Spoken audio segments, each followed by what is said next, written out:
Good morning, all. Thank you for joining us. This is the May 16th meeting of the CHS Technical Advisory Group. I'm Rick Weston, the chair. Welcome all.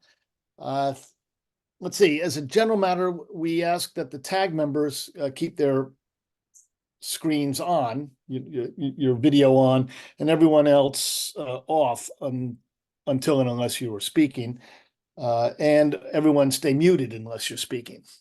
Thank you very much for that. Today we will have experts from Efficiency Vermont joining us. Adam Sherman, David Westman, Ben and Haley Rowe. Ben Lasky. Yes, thank you, Lasker. I'm looking right at it and there you go.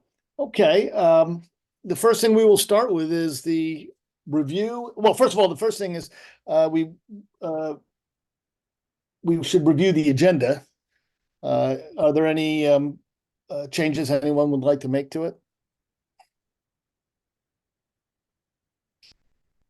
Okay, hearing none, then we should review the minutes from our last meeting. I hope you've all had a chance to read them, go through them. Are there any changes or other changes, amendations you'd like to make? Do they do the job?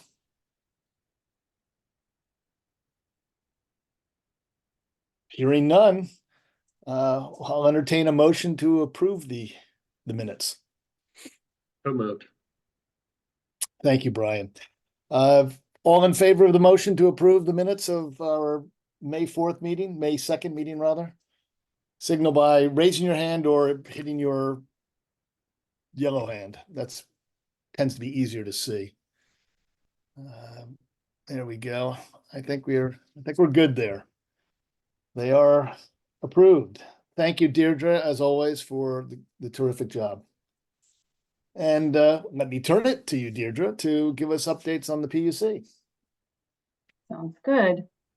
On S305, so that's the PUC's housekeeping bill, passed the House and Senate and is now with the governor for signature. There weren't any additional changes to the clean heat standard part of that bill since we last talked about it. So nothing really new necessarily to point out changes with that part of the bill. I linked the commission's solicitation for the open seat on the technical advisory group. So we've asked for people to submit applications a week from tomorrow on the 24th. You'll notice the solicitation is pretty targeted to replace, the seat was vacated by Dr. Wong, who had, really specific expertise in life cycle emissions accounting. So we're looking to replace, to fill that seat by someone with comparable expertise. So please share that with your networks if you have anyone in mind that would be appropriate to fill the seat. That would be great. And we're not going to fill it unless, we get someone that matches that specification. The update on the tag motion, so that's also linked there. The commission essentially, issued a memo that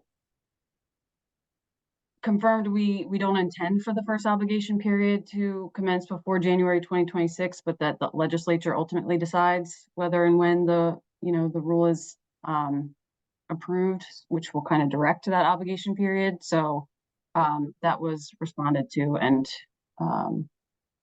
issued in EPUC. I think that's more or less my updates to share. Are there any questions for me? Ken had a question. Yeah.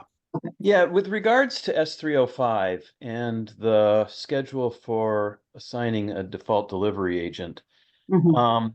I haven't tracked the docket that's specific to the default delivery agent, but I hope that we can be maintained kind of engaged in the discussion that kind of leads to this sort of determination of, okay, when do we need a default delivery agent?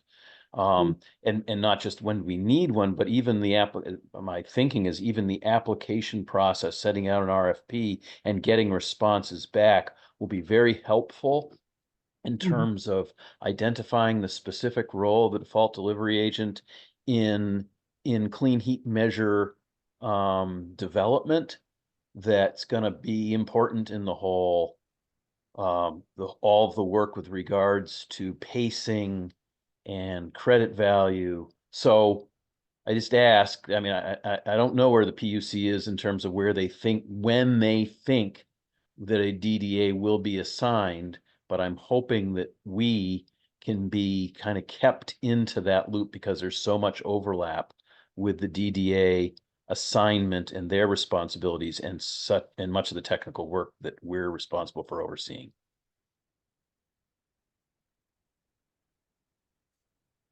Yeah, I think, the PUC is still working out, working backwards from that new September 1st budget approval date that's in the S305. So I don't think I have a estimated appointment date to share at this point.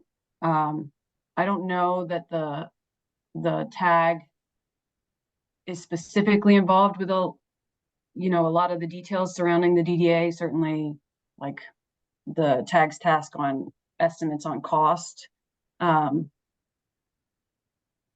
be impacted by DDA credit cost and that type of thing. But that's where that stands. It's kind of, I'll share more about the DDA schedule and what the PUC plans to do there when we have more of a timetable. But right now there's nothing set in stone beyond that September 1st. All right. Well, we'll note your comment in the minutes, Ken. Any other questions for Deirdre before we let her off the hook? Okay.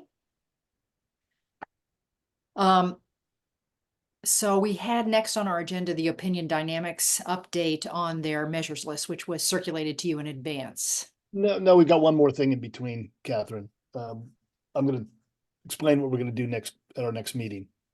Oh, okay. Yeah, about at least on mine. Am I reading the right agenda? Yes. Yes, you are. Got the wrong one. Okay. At our last meeting, hang on, I got some notes here. Hang on a sec.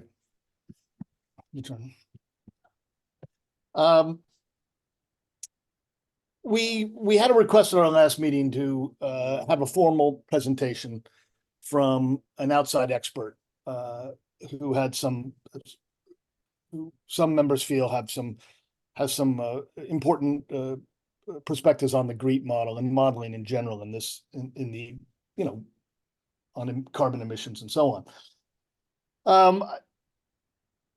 Matt rightly pointed out that we really ought to think about having, before we bring in an outside expert and give that person formal presentation time, we ought to have a protocol for making those decisions. I've given that some thought. I've spoken to many of the members of the TAG during the past 2 weeks on this question and on the specific question of the request itself from last week. And here's where I've come out. With respect to providing time on our agendas for formal presentations, and I want to emphasize formal presentations here, from non-TAG members, I'm actually quite reluctant to do that. We've got a lot of work to do.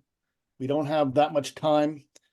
Deirdre has reminded me we've got, including this meeting, I think 8 meetings before some important decisions have to be made by the PUC. So we've got a lot ahead of us. So I'm reluctant to do that. That said, if such a request is made and the TAG wants to consider it, in my role as the setter of agendas, I will screen such requests with a quick protocol that goes like this. 1, what is the purpose of the presentation? 2, is it timely? And 3, will it be likely to affect our work with respect to the issues that it raises? In other words, will it is there a high, a relatively reasonable probability that it will inform what we do on the matters at hand. That's the screen I'll use for such requests.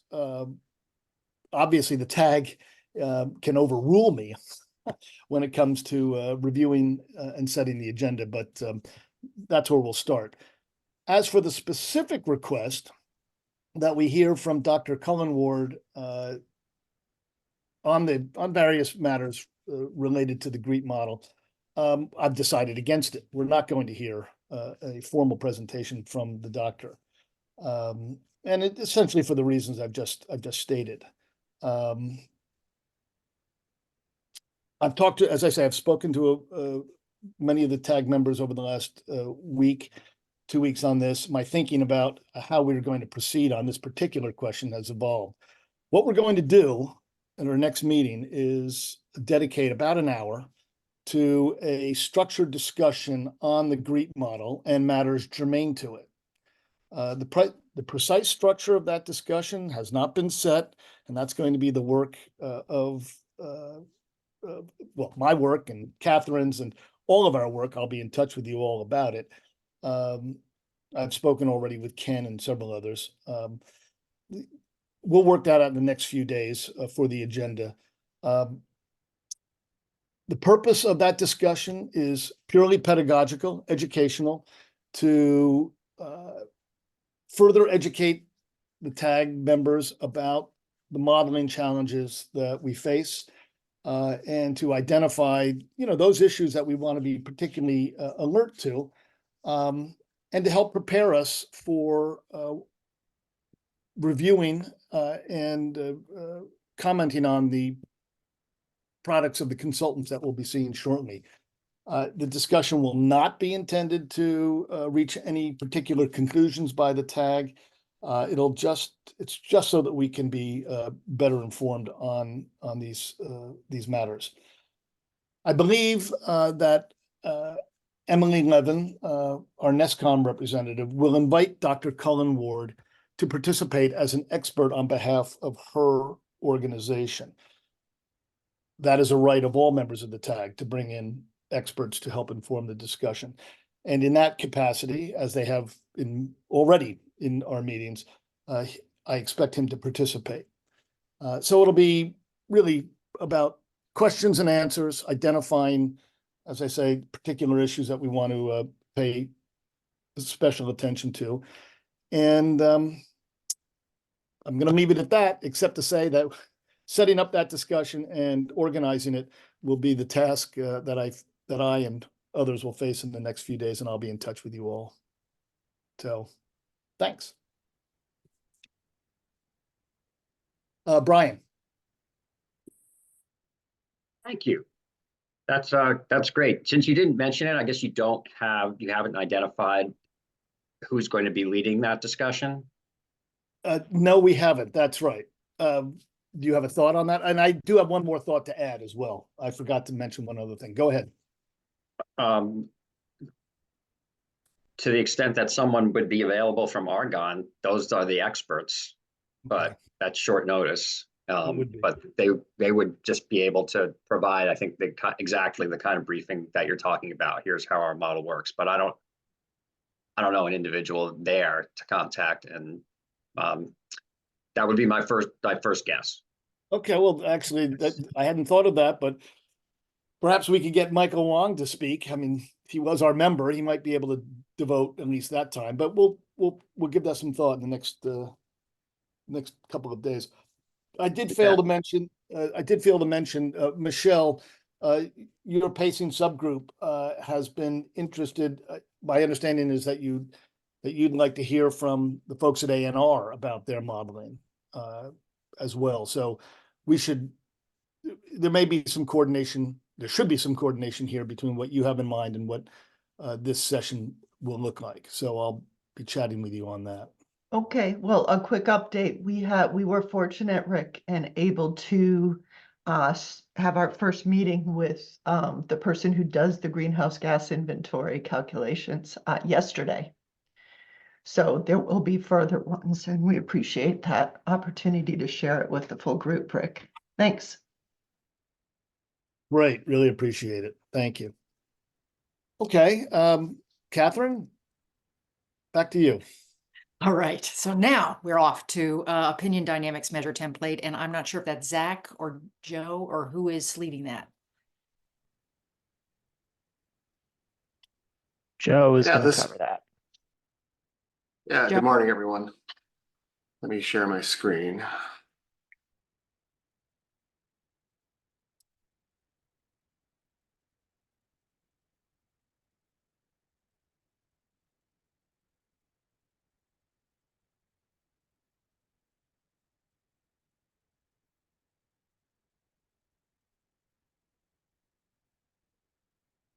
Okay. Can everyone see my screen? I can, thank you. Great. Well, good morning. This is the first deliverable for our contract with the PUC for this project. We wanted to come in just to give a quick overview of it and give folks a chance to ask questions or provide some suggestions, especially since I know not everyone is steeped in the energy efficiency world where some of the concepts from a technical reference manual come from. So that's why we're here presenting this morning. Any chance you We- could make that a little larger? So Oh, yes. that would be Yep. super helpful. Zoom in on it. Let's try this. Folks got this in advance, but it's just for the public that may not have had a chance to look at it too.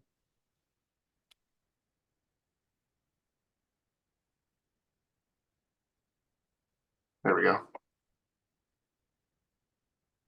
We're getting there. A little bigger. Okay, There you go. All right. great. Okay.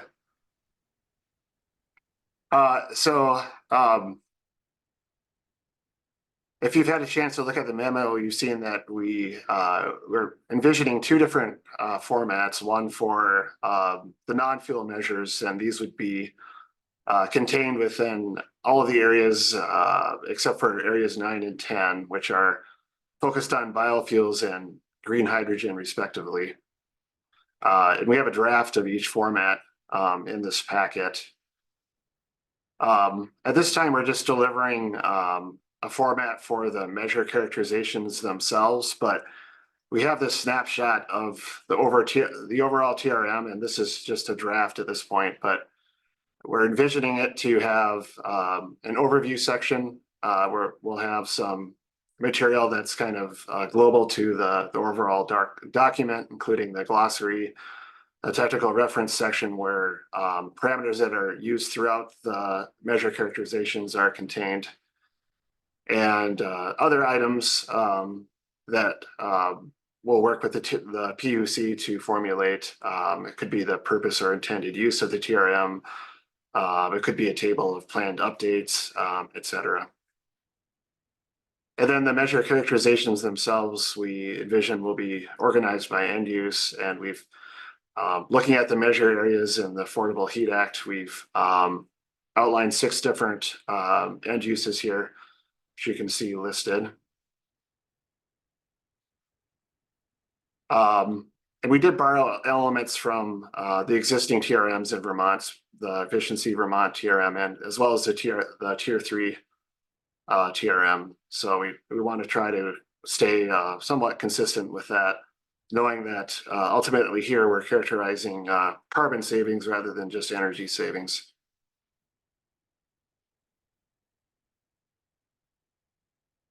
So jumping down to the non-fuels characterization format.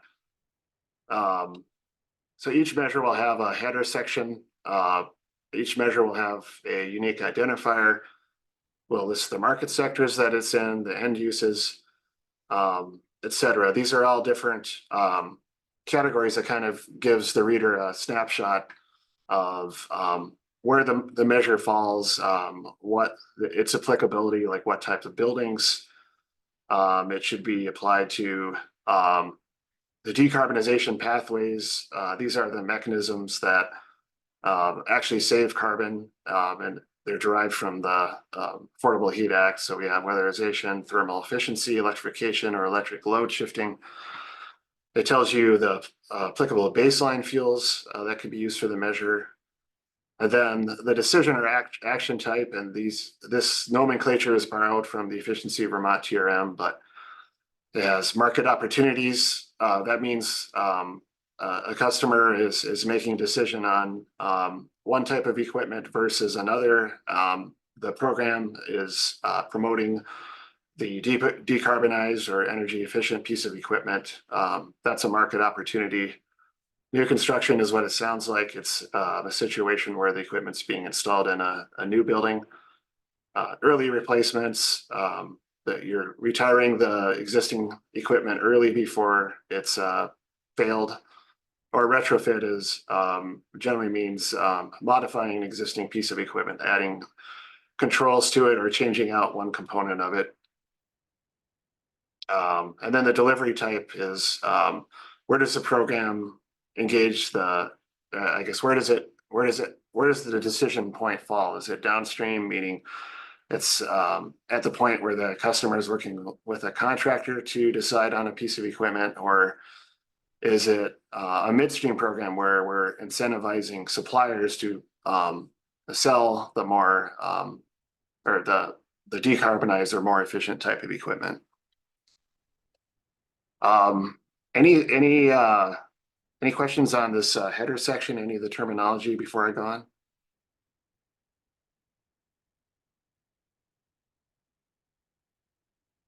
Okay, hearing none. Yeah.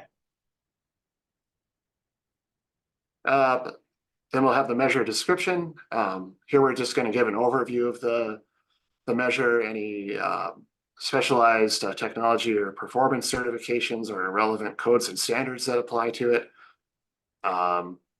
Well, we explicitly want to bring out the baseline conditions and the proposed conditions. So baseline meaning what is the existing condition or the counterfactual condition that's assumed for this measure. Proposed being the post-installation condition. Then we list the eligibility criteria. So what conditions, if any, must be met to use this characterization. For example, if we're talking advanced thermostats, perhaps the thermostats will have to be Energy Star certified. So that's one example. Next, we have the decarbonization summary. This is a summary table of per unit carbon equivalent reductions that will be achieved by the measure.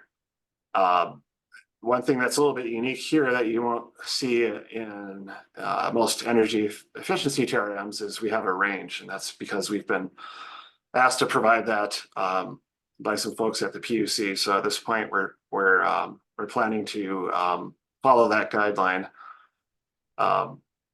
So we'll list min, average, and max reductions for different baseline and proposed conditions. Then moving on, this next section will look similar to what you may have seen in a typical energy efficiency TRM. Although we do bring in a decarbonization element here.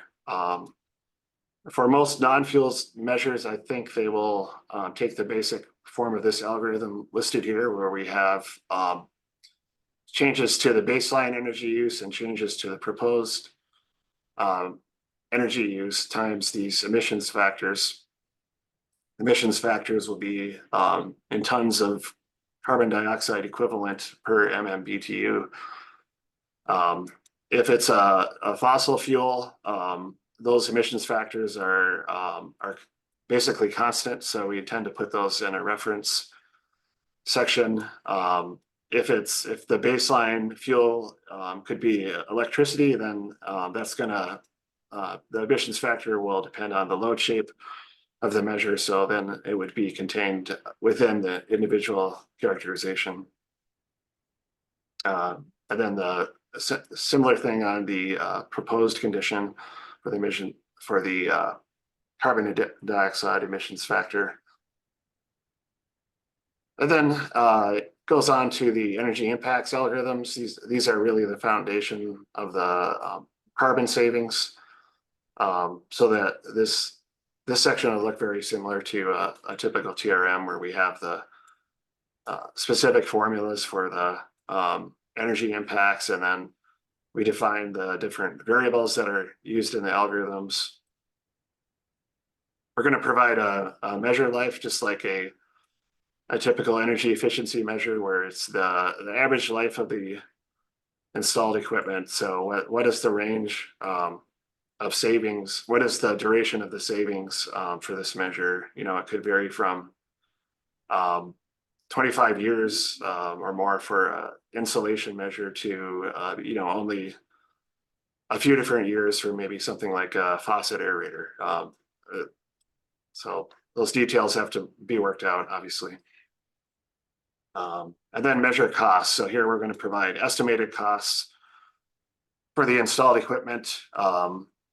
If the decision type is market opportunity or new construction, it will generally be the incremental material cost relative to the equipment that would otherwise be installed.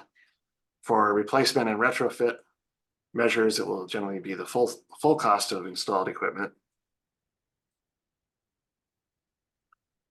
Then we get into the program data tracking recommendations. So these are guidelines on what we hope the default delivery agent or other implementers will track when they're doing these clean heat programs. And these tracking recommendations will be specific to the different measures. We listed out a couple examples here for insulation. Key variables might be square feet of insulation installed, and the pre and post R values. For heat pumps, key variable might be the capacity. Again, these details have to be worked out, but we're just providing some examples here. And then the references section. Here we'll list out any documents, legislation, energy efficiency standards and codes that apply to the measure. And then we'll have footnotes summarized at the end. So just to conclude, I guess in setting this up, we wanted to kind of provide the more actionable information up front.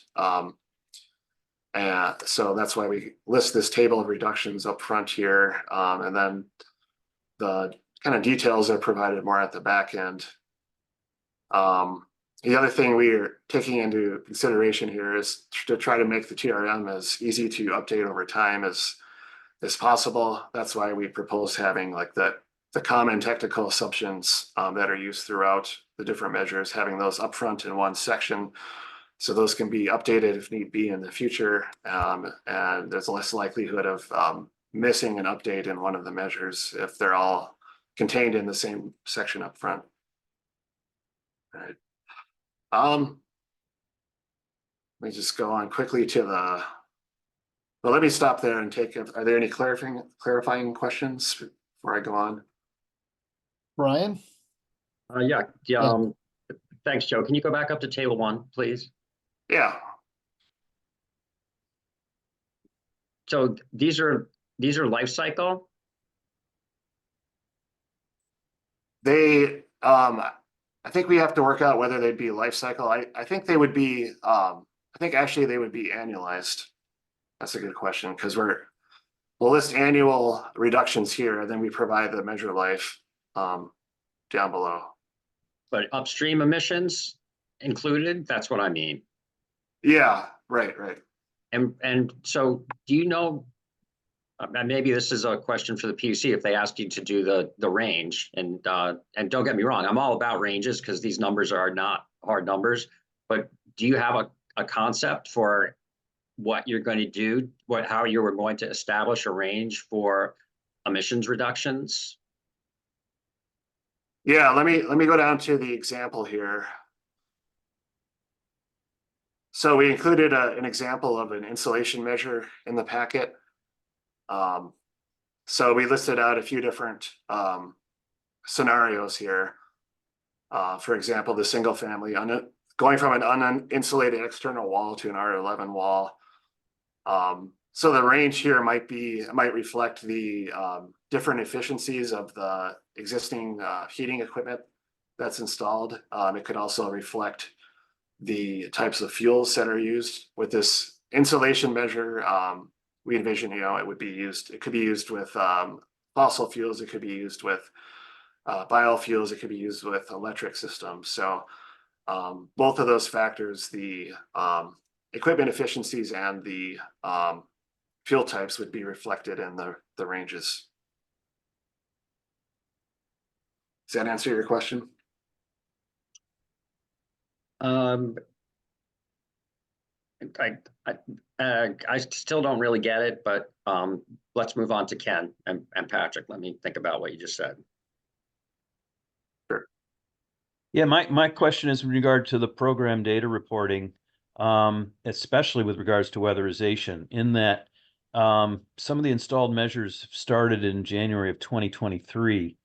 How comfortable are we that that data is available? So have you had a discussion with the weatherization folks of the large weatherization programs to determine if indeed that data is available? So yeah, that's the question. That's a good point. I mean, we're just getting into the measure designs now. So that's a great point. It's something we should look into. Patrick, Hi, thank you. My question, I think, is maybe similar to Brian's. And Joe, this question maybe isn't just for you. Maybe it's for sort of everybody. But I've been wondering how the installed measures are going to be have carbon intensity scores assigned to them. And maybe my assumption is that what sort of seems like the simplest is that and since it's my understanding that we're excluding all sort of embedded emissions, although questions been brought up about different types of insulation, which I think is a very valid question. Maybe it's the life cycle of the fossil fuel or whatever other fuel that's avoided, that's assumed to be reduced as a result of the installed measure, like insulation. So for example, if you insulate more and are going to use less propane, maybe it's an assumption about the reduction in propane use based on propane's carbon intensity. But yeah, the overall question is, how are the installed measures going to be quantified on a life cycle basis?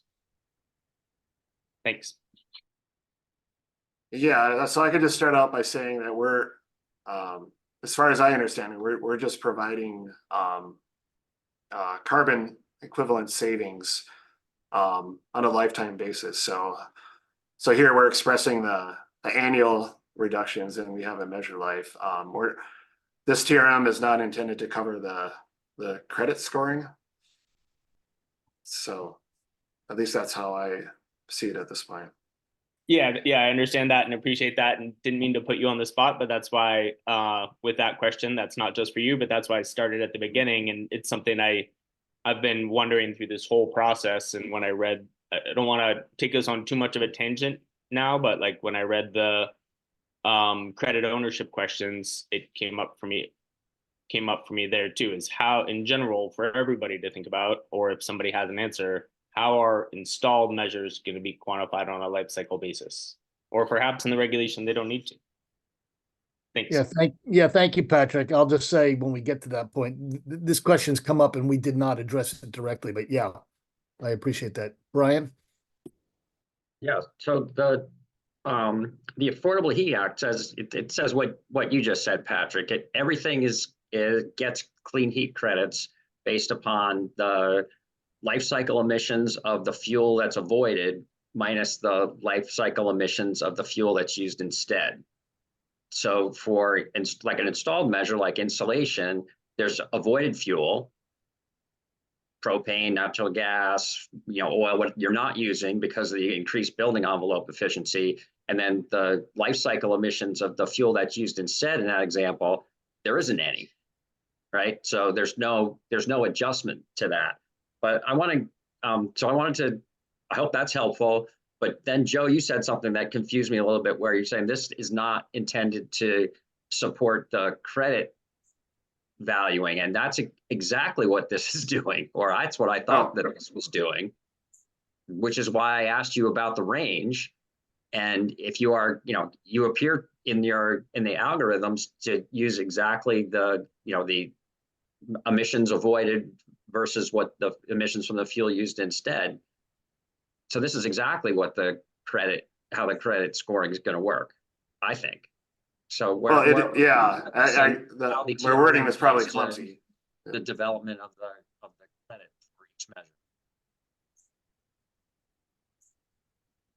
Yeah, sorry, I didn't mean to say it wouldn't support it. What I meant was the credit scoring algorithm, or if you will, where at this point we're not intended to provide in the measure characterizations. I guess we could discuss with the PUC whether that makes sense to include in the TRM, or if that's best, kept in a separate document. If I can just add on to what Joe's saying, I think the distinction that we're trying to draw, and again, apologies if it's not coming across clearly, is we are expecting that this TRM document is going to be giving you carbon equivalent reductions. The credits may be set, as we understand it, as some amount of carbon equivalent reductions or something like that, right? To turn them into some, I don't think we understand, and I think it's part of tag charge, if I remember right, to determine what is a credit, right? But presumably it will linearly translate from whatever we're presenting in the TRM to whatever the credits are. Does that help at all?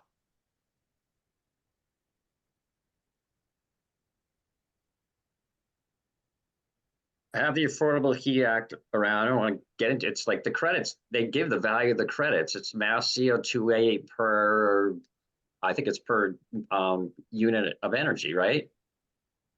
I have to go look. They define what they are. And I think it's the same units as you're using here. It's in megajoules instead of million BTU, but that's just a converting okay, factor. Thanks, Ken. Okay, I think this is just a semantic thing then that we need to just clean up. I don't think we're actually talking about different things at all then. I think we maybe misunderstood the difference between what the act is referring to as carbon intensities versus what the terminology credit means or something like that. But agreed. I mean, I think we tried to take the same general notion here. So yeah, I think it's just a semantic problem.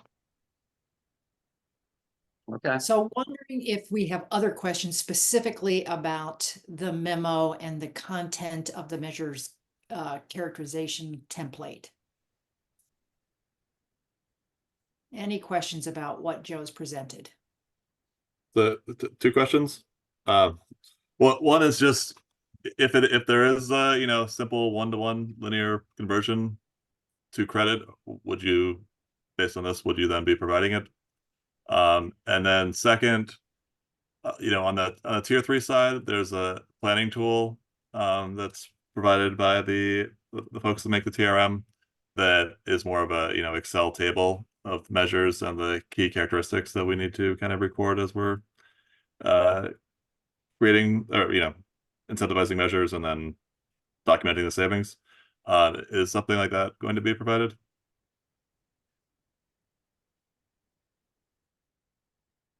We could consider that. I mean, I think that's kind of like the CO2 reduction summary tables. Like the average value could be considered a planning value.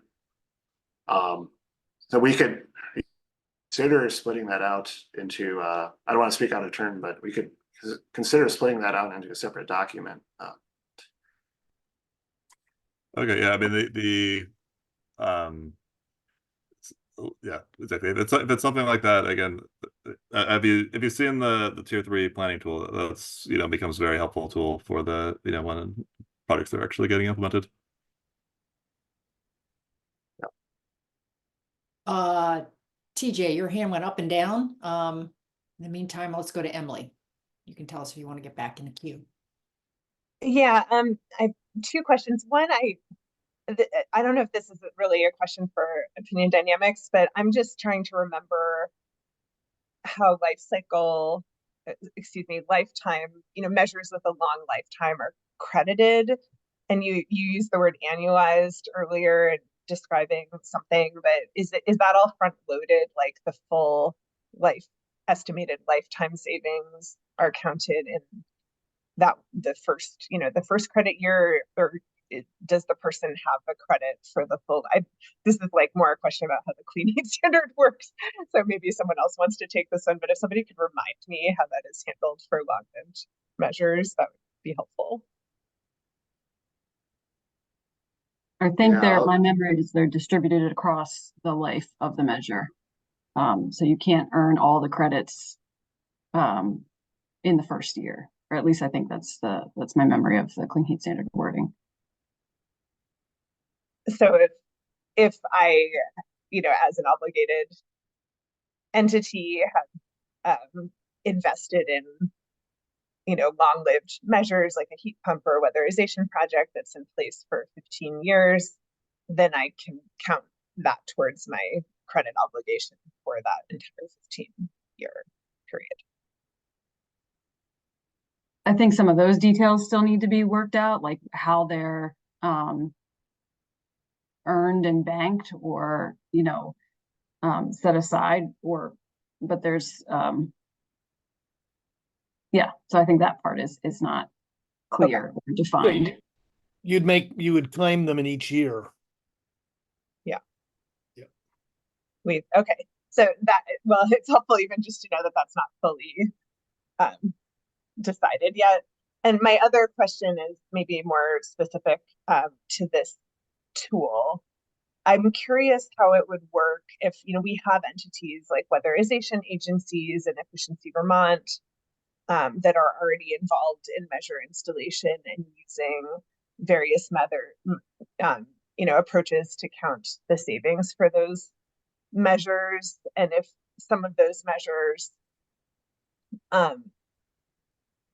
if some of those measures work also, to obtain clean heat credits, I'm just wondering if we end up in a case where an entity like Efficiency Vermont has two sets of books, like they've got the one for Efficiency Vermont savings goals and then the one for the Clean Heat Standard, or there's, BED has a tier 3 set of books and a Clean Heat Standard set of books. Like, is that what we're going to end up with? Or I'm assuming you've tried to reconcile with the existing methods in those existing tools, and is your sense that they're like aligned enough that those implementers will have one set of books?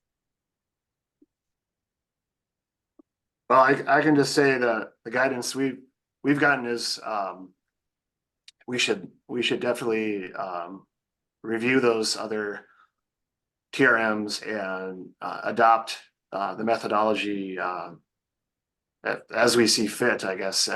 So we're deferring to them heavily, but on the other hand, we were told that we should look at should put forward the best possible algorithm in our view, and assumptions that ultimately produce the most accurate CO2 reduction. So so in some measures they may align exactly.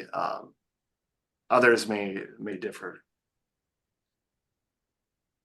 Yeah, so I would just flag that it will be important to identify those, so anybody involved in existing program delivery and existing tracking of savings kind of knows what needs to get reported to whom.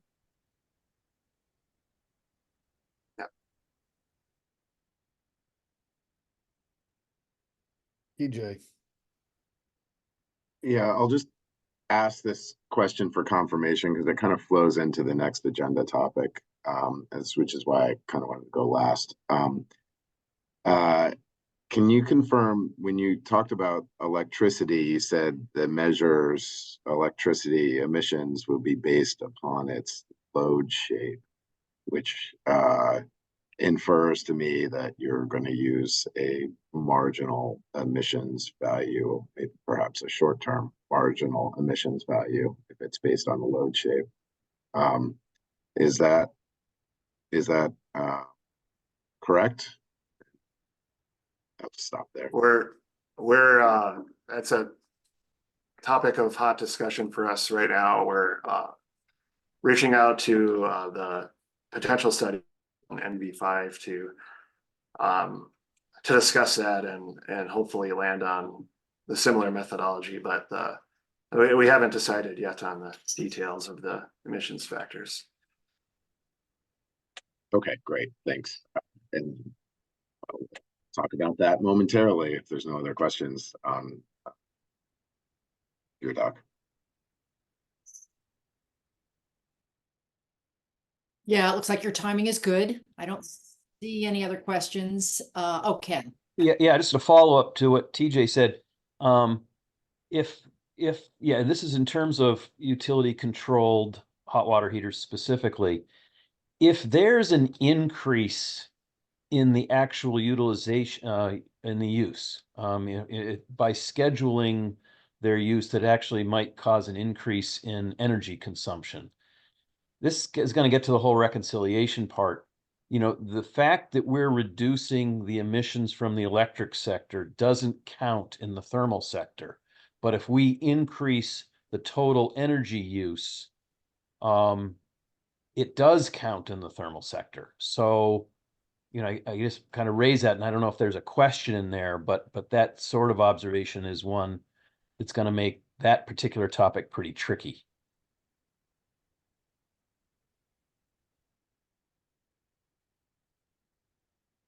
It's like you've got acknowledgement from the consultants. It will be tricky. All right, are we ready then to turn to TJ and discussion of electricity grid emissions? Rick. I thought there was one other element of your template that you wanted to talk about. Did I miss that? Have we got it all already? Well, I was going to cover the fuels portion of it. That's not as well defined at this point. Maybe I don't need to go over it since it was sent previously, but if anyone has any questions or thoughts on that, happy to hear them. So this is the format, which would differ slightly for the measures that are called out in the legislation that are actually biofuels or hydrogen. I would just say, are there any questions that we can take up in a few moments now from TAG members?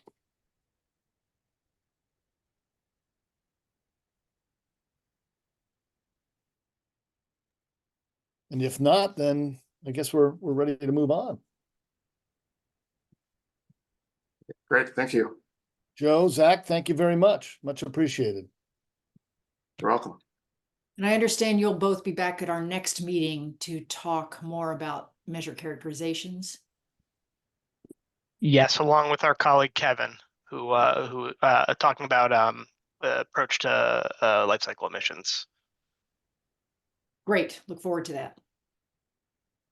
Okay, TJ, you're up. Great, and hopefully Joe and Zach, you can stick around and listen to this discussion. I am just going to tee this up for discussion now because I think that would be really useful, as we teed it up last time briefly, and hopefully maybe folks have had a chance to think about it, maybe not. But the issue is when we're doing measures that actually increase our electricity consumption, what is the what should we use to account for electricity emissions? And originally in the document that NV5 shared, 6 weeks ago now, they were assuming the marginal emissions of the ISO New England mix, and even potentially short run marginal emissions of the ISO New England mix as the impact with, for example, a heat pump. After a bunch of discussions, both with NV5 and with different folks around the industry in Vermont, we are looking to recommend that we instead use a Vermont long run marginal emissions approach that is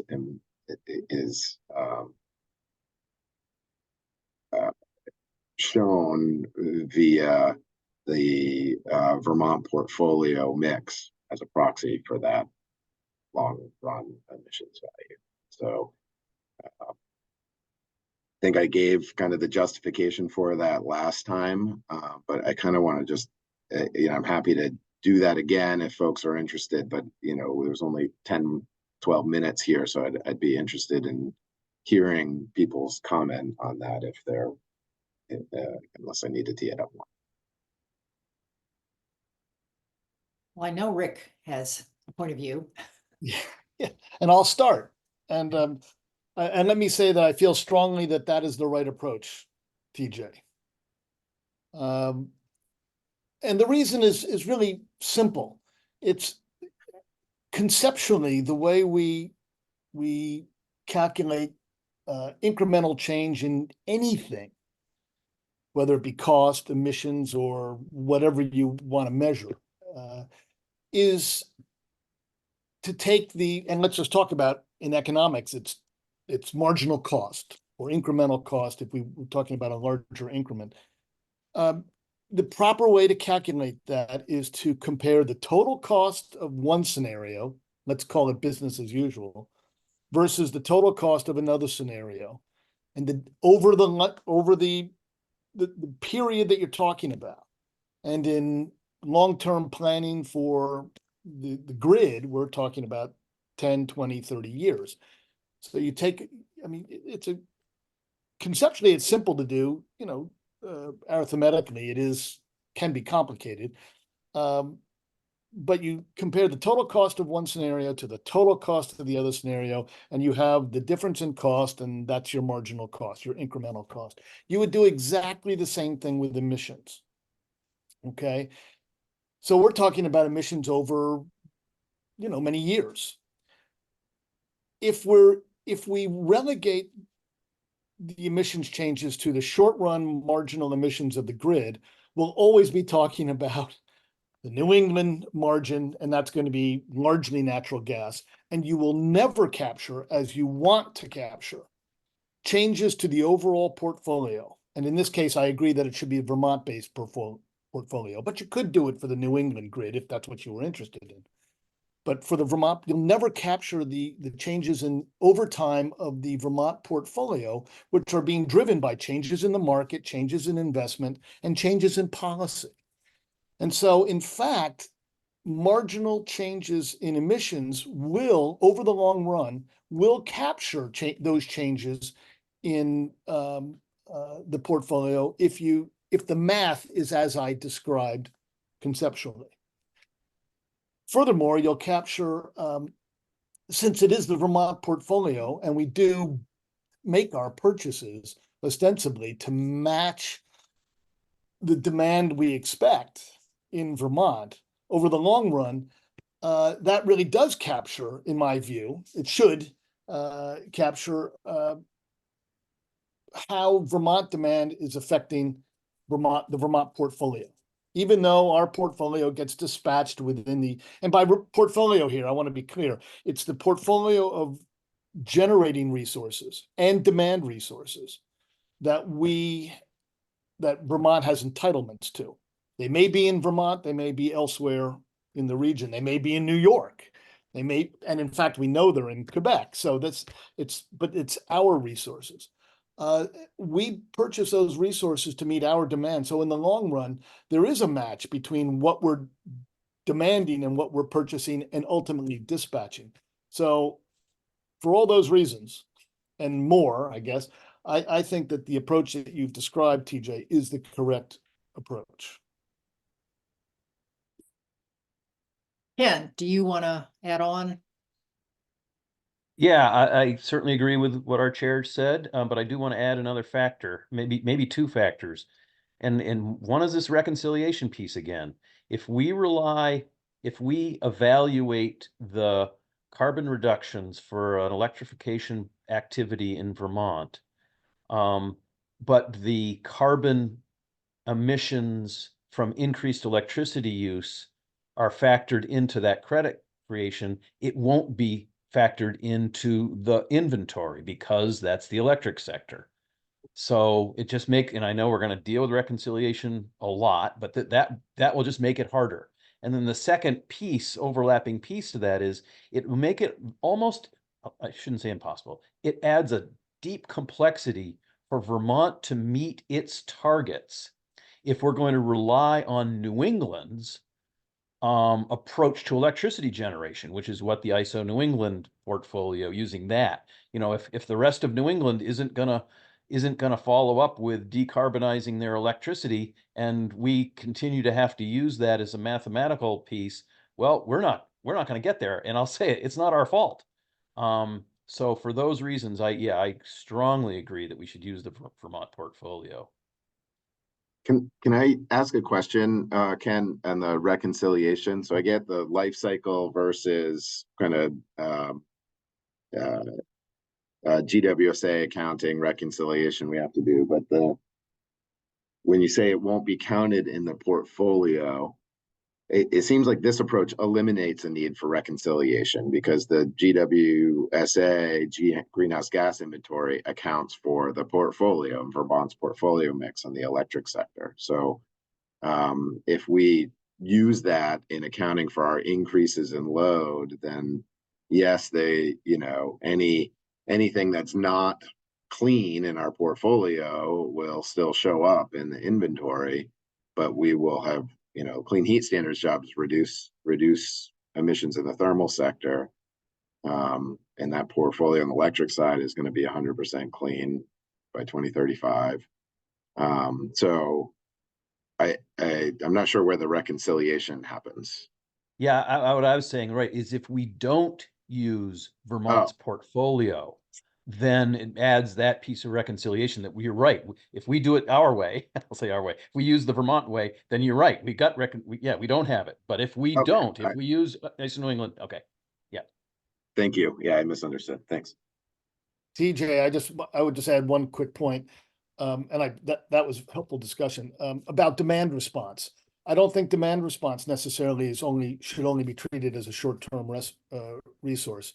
If we're planning our system based on expectations about demand response in the future, then it's really a long-term resource and should be treated in that fashion. All right, Dave Westman.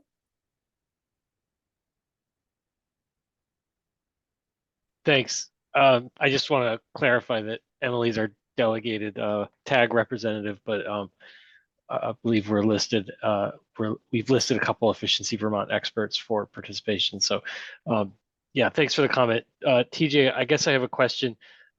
You and I go way back on CO2 emissions modeling of the grid and various impacts.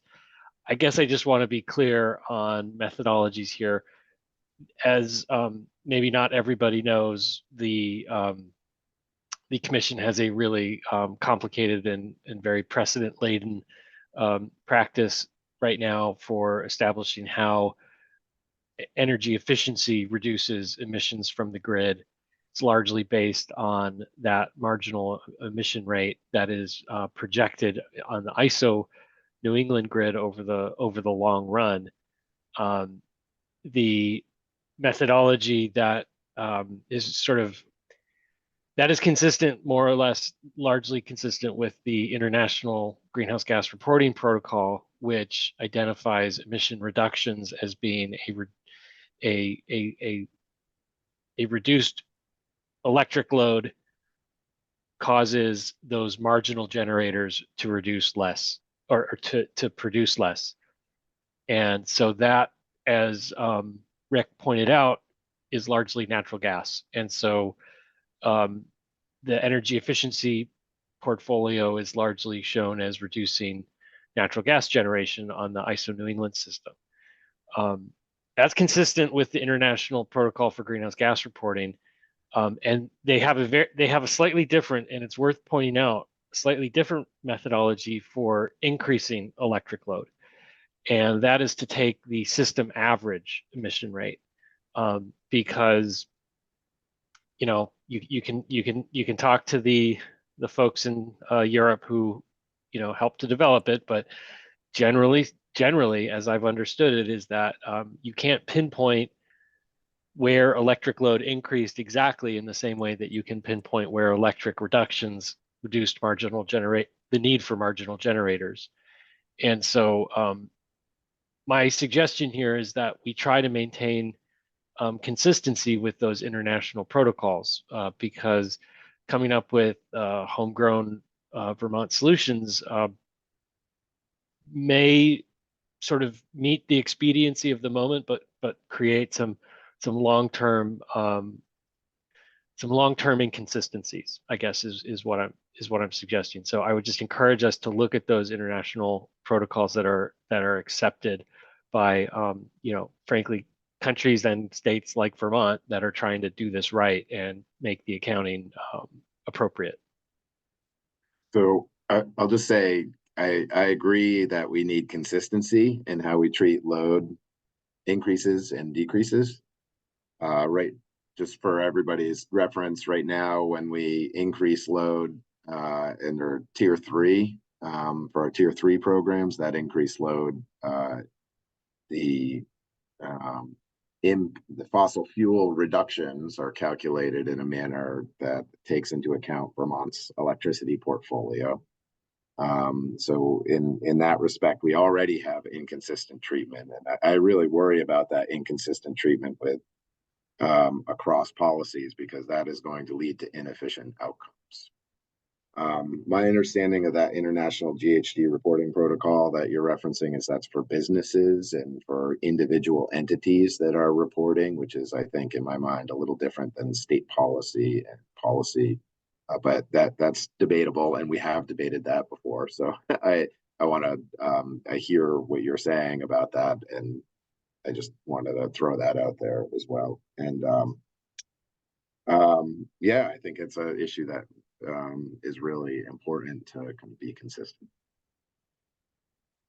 Yeah, I'll just jump in again and say that look, if we need to be, for practical reasons, if we need to be consistent, we need to be consistent. This disturbs me though, because, and I don't mind actually the system average approach, because that at least would get somewhere toward recognizing the changes to the overall portfolio.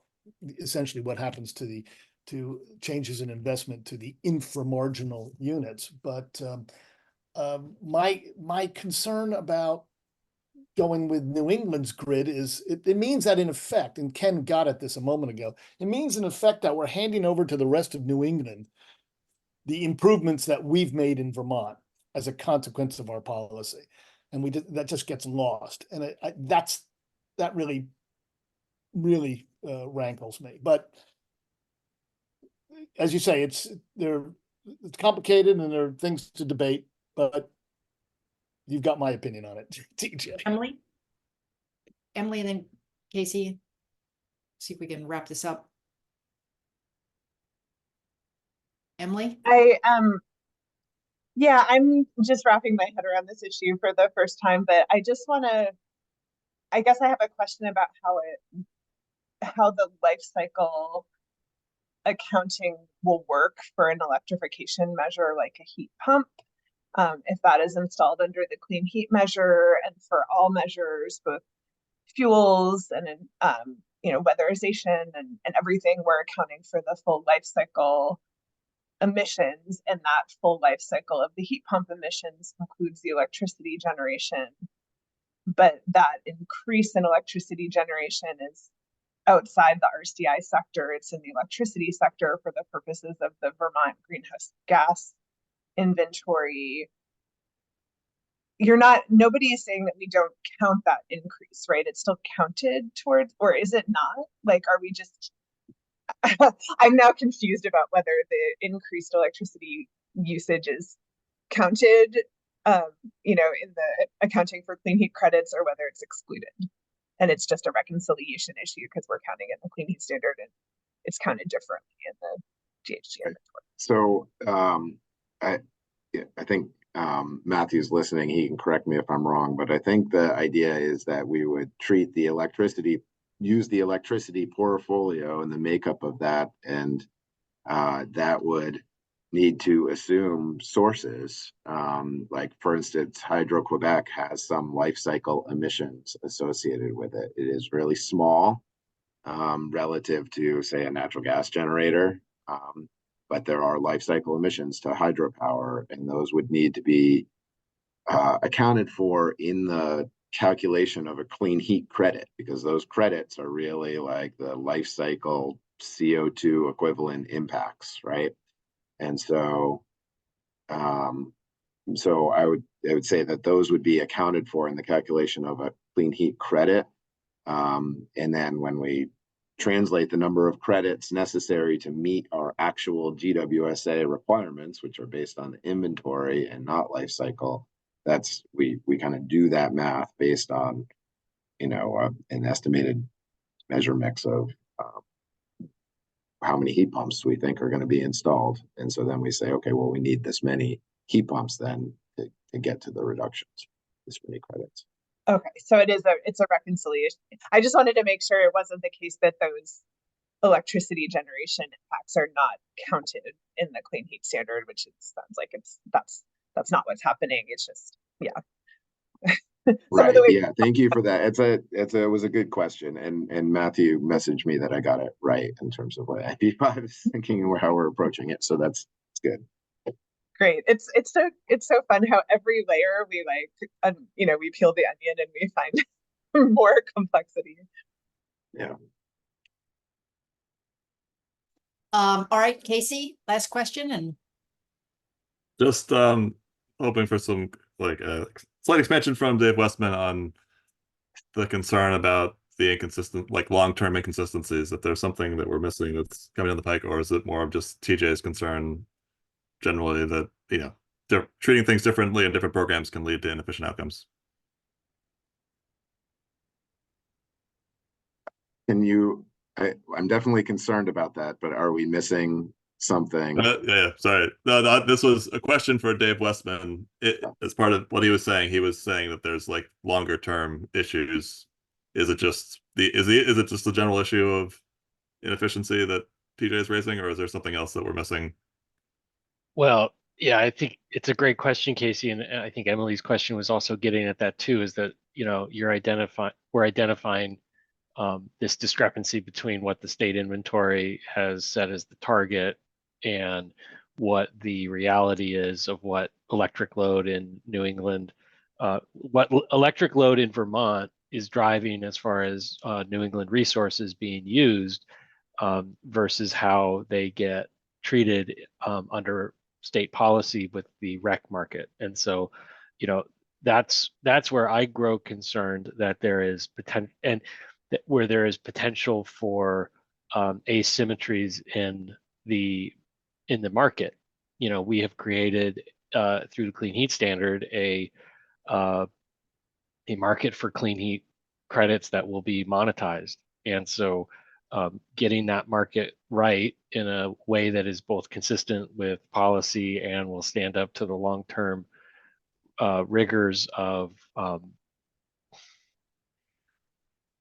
I guess I would briefly summarize this as all markets should get audited, all markets should have monitors, and having gross asymmetries in a market will get flagged by a monitor and create long-term problems for us. And so if electrification is getting too strong of a thumb on the scale because we have chosen a methodology that is inconsistent with how the rest of the world measures these inputs, then a market monitor would, I think, very rightly point that out to us. And that would need to be corrected in future iterations of the market. Okay, thanks for clarifying. Yeah, probably still, you know, exactly on the public service proposition, but interesting. Yeah, it's a great question. Thank you, Casey. Yeah, and I think when you say the way the rest of the world does this, it depends on your scope. I think that you're right in talking about that reporting protocol, but then also the IPCC guidelines say measure your greenhouse gas emissions from the electric sector in the way that our inventory does it. And so, and the rest of the world does it that way too. So I just wanted that to be clear for everybody. In terms of next steps, I don't know if there's, if it's worth kind of putting something on paper for the tag to kind of adopt on this, or if we just go forward. Is there I guess I'm looking to you, Rick, in terms of the chair, being the chair, Emily as the vice chair, if we should, how we should proceed, or we should just do it. Some formality would be helpful, I think, given. Let's think about it. Yeah, we could put something in paper, but it seems to me that, well, I mean, it'll be something that this group will have to really hammer through. And I don't know, I mean, if we do, what would be the purpose of it? I mean, to drive what the consultants are doing, or to inform the PUC's decision, which is ultimately, I suppose, what you wanted to do. Yes, we could do that. Let's give some thought to what that might look like, and if it is in fact something we should put some time to. I think it can be fairly straightforward, but we'll see. Jen? Yeah, I think we should communicate to the consultants, both the Public Service Department consultant and the PUC consultant, this specific topic, and have them make sure they're explicit in their calculations and their reporting to us. And I would suggest that they do it both ways, that they use both marginal determinations, and then that will give a product that the tag can provide to the PUC. We recommend option A of this. But I think we do need to make sure that the consultants, and I think the consultants should do it both ways, so that you can actually see what the difference looks like. But I'm open to that. But the point is, we need to communicate to the consultants. They need to be very clear to us as the intermediary between their product and the PUC. And then when ultimately that product goes to the PUC, we can weigh in specifically on how to address that particular topic. That's my suggestion. So just what that means. So there's the when of doing it both ways is really important in terms of the potential study. As the potential studies developing basically a measure mix scenario, right? To have like what the program might look like going forward. We can basically only do it once with one of these ways. And on the tail end, we could change the numbers and say, okay, here's I think, subject to check. On the tail end, we can change the numbers and say, well, here's that same measure mix using the short run marginal emissions rate, and we either make it to our targets or don't, and we can see the outcome of that. But doing it on the front end then requires kind of creating a new measure mix, and we don't have the funds in our budget to do that for the potential study. So that's we kind of have to pick one going forward. And as I said, we're inclined to pick the Vermont portfolio as a proxy for long run emissions rate.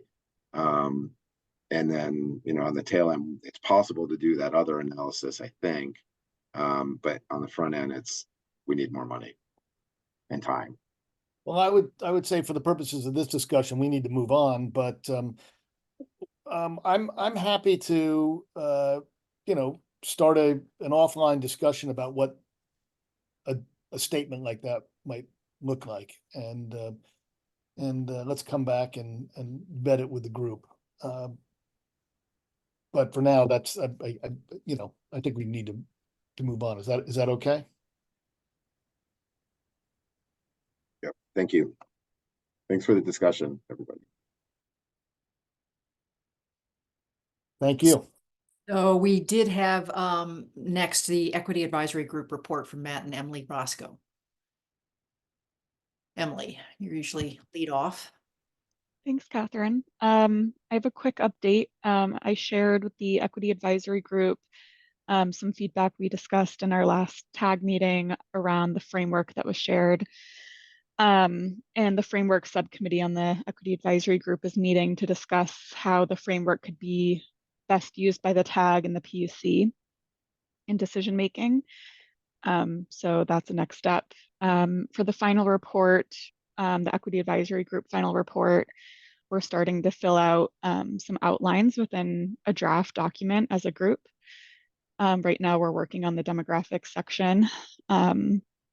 And then in terms of public engagement, a few members met in a breakout group last week to share best practices in their member organizations with the PUC, and we shared that information out. And we're planning on the group as a whole thinking about contact and email lists to share with the PUC as a next step to support that public engagement process.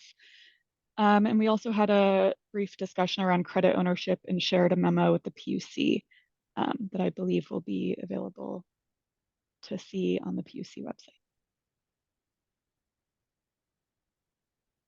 Matt, did you have anything you wanted to add? No, that was very very good. It described everything we talked about. I would just add some commentary, which is the EAG and the TAG are discussing separately in independent silos about credit ownership. I think that's okay. I would just flag that I don't think that we're completely aligned, but that doesn't mean we won't get there in the future. It's but they're looking at it from a different perspective, perhaps, than we are at the TAG.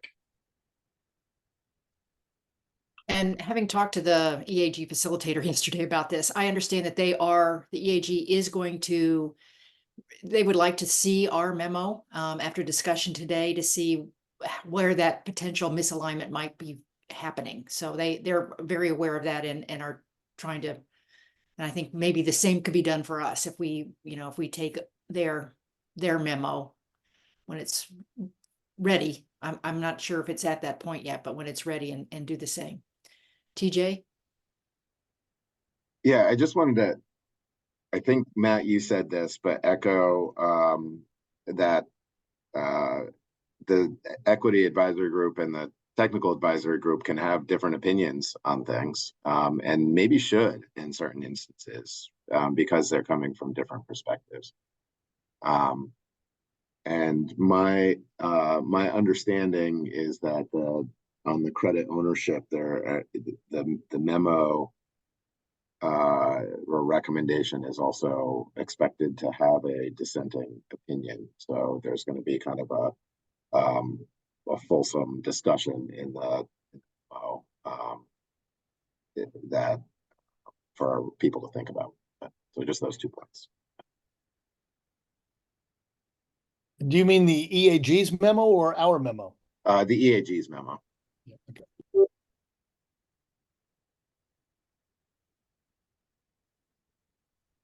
All right. Any questions for Matt and Emily?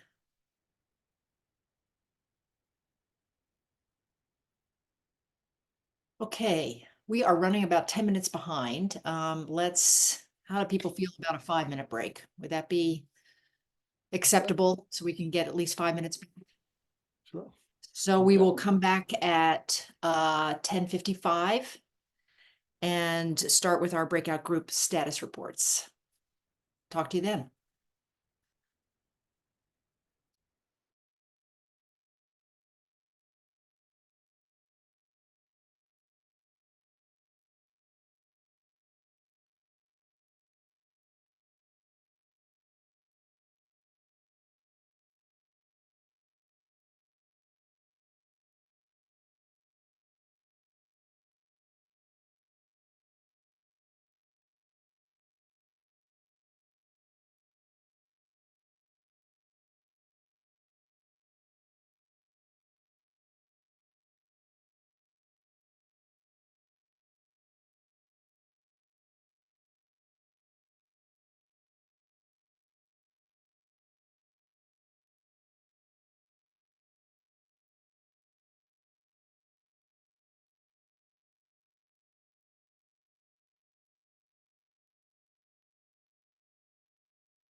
All right, folks. You could activate your video so we know you're back. That would be helpful. I know that was much time, but.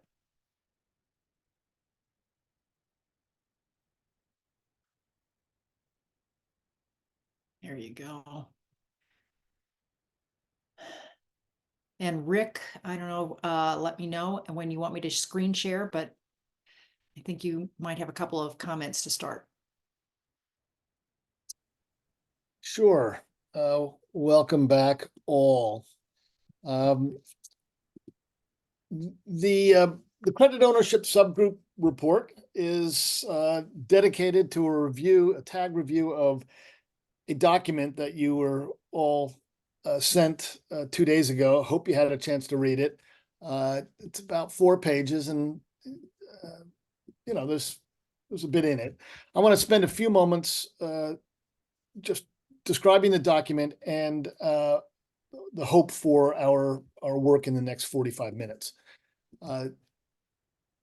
The PUC, as you know, has asked the TAG to weigh in on the question of credit ownership, and specifically, they're asking for us to respond to the staff straw proposal on credit ownership, which we've been discussing now for a number of weeks. The document that we put together, that the breakout group has put together, is intended to, meet that request.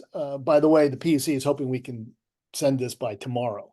Now, my objective here is, of course, for us to have a discussion about these issues, see where the TAG stands, and take a vote on the document, see whether we can approve it and send it to the PUC. If we can't, then we'll decide what we can send, what message we will send to the PUC.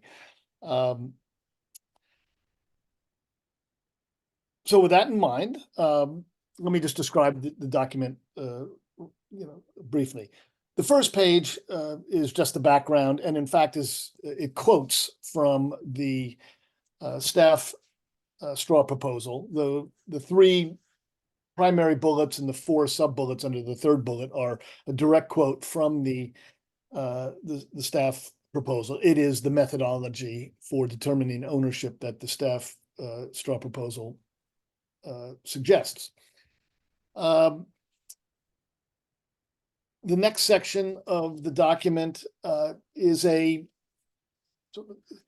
a foundational piece that we thought was important here, that the critical element in our view for questions of ownership, and especially really what we're talking about here is questions of making sure that the value associated with the credits is understood, and that customers are fully informed as to the decisions that they're making. We've called it transparency, full disclosure, that this is critical for the market to work, the market for credits to work efficiently, and for obligated parties to be able to most efficiently meet their obligations. So that's the foundational piece, and it informs everything else that the document says. So Section 3 addresses each of the straw proposals elements, the 7 elements, the 3 primary bullets and the 4 sub bullets, and says what we think the TAG should say. In each case, where perhaps I failed in this is I probably should have put the critical sentences, all of the critical sentences that require TAG thinking on this in brackets. So for example, it says, the TAG concurs. That's the question for us. Or the TAG is not taking a position, or the TAG thinks differently. Those are the critical sentences.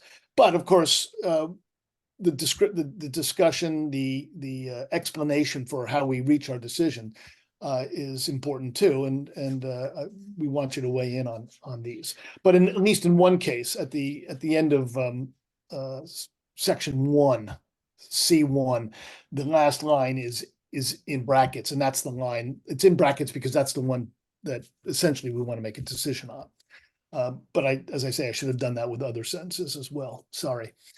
So the first one is about installed clean heat measures. Do you want me to share the document? Oh, sure.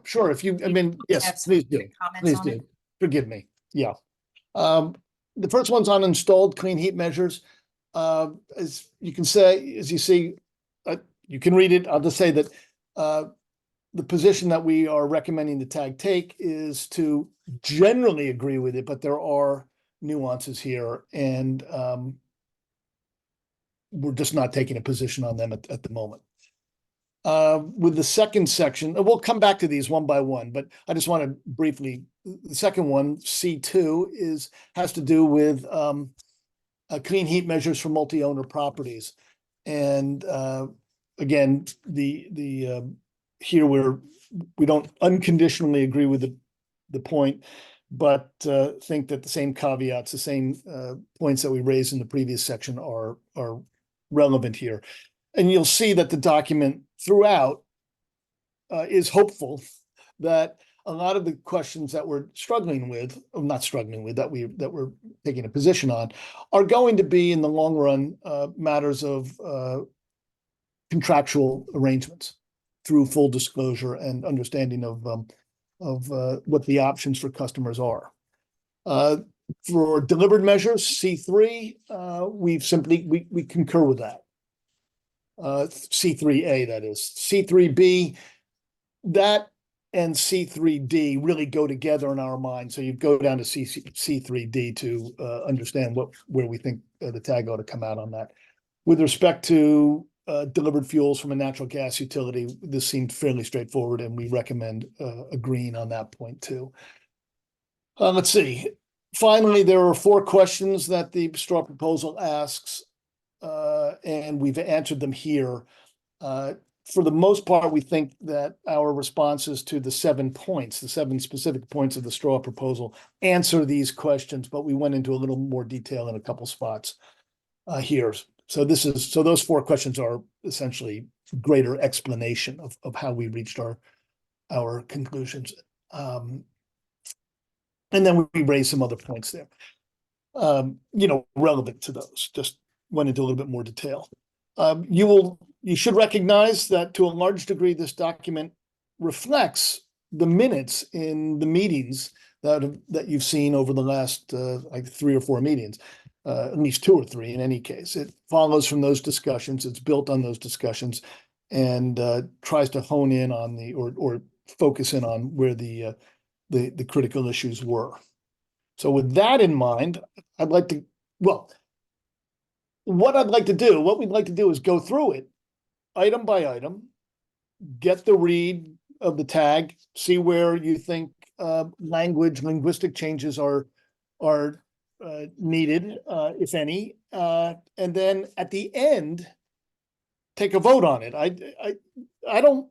I'm not assuming that everybody's going to agree fully with everything that's said here, but I do hope that we're going to try to get to a place where a strong majority of the TAG can support the document, and we can send it on to the PUC. If we can't, we can't, and we'll do something in the alternative. But with that in mind, that's how I'd like to proceed. Does that make sense, Catherine? Is that that sort of? Yeah, and Yeah. why don't we, so what I'm going to be doing is sort of taking notes in the document of any suggested changes. And then we obviously, if somebody suggests a change, we need to get the reaction generally from the group about whether or not there's objections to those changes. But as Rick said, we'd like to sort of not weigh in on every single change, but try to get to the end of the document and see how people are feeling about it as a whole. Right. That said, hoping that we don't have to wordsmith this too much, that again, that these input will be taken on sort of the general concepts and the bottom line recommendations here. Right. And would you put your comments, your edits in through track changes so we can see where the changes are? To do that. Okay. I would start, unless folks think the introduction needs work, I would start with the second section on transparency. And put it to the group. Do you think that this is, you know, an important foundational piece, and does it say what you think it ought to say? This, again, I'll just say, it's really, this is the part where we feel we're really making clear, and I hope this appeals to the EAG, frankly, that this is where a good deal of, this is where, you know, consumer protection lies, that there should be full disclosure, full knowledge, that obligated parties, and then we really should think about third-party intermediaries and that sort of thing, all make clear that there may be value being created by clean heat measures that customers should be aware of. And that should inform their decisions as to what kinds of investments they make and whom they direct to make them. So that's the idea here. Any thoughts on that? You like it? Does it do the job? Is it heroic in language? And, you know, let's really get to the meat of it. Ken. Yeah, I think it's correct, but I think it needs to be more, I think at some point it needs to be more directive. I think the PUC should begin to establish language that is available, at least available, and may be required for a clean heat measure to be creditable. And that language is the contractual agreement between a building owner, that sort of the ultimate or the initial owner of a credit, and its installer or incentive provider. You know, because I think it's easy just to say, oh yeah, that's right, but nothing will happen until there is real specific communication between, and again, I hesitate whether it's the installer or the incentive provider and the building owner. That needs to happen, I think, as quickly as possible, because we already have 16 months of activity out there that does not have this level of transparency.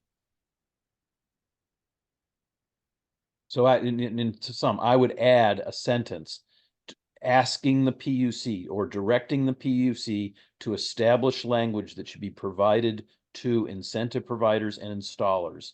That is the formalization of transparency in terms of the ownership of a clean heat measure, clean heat credit.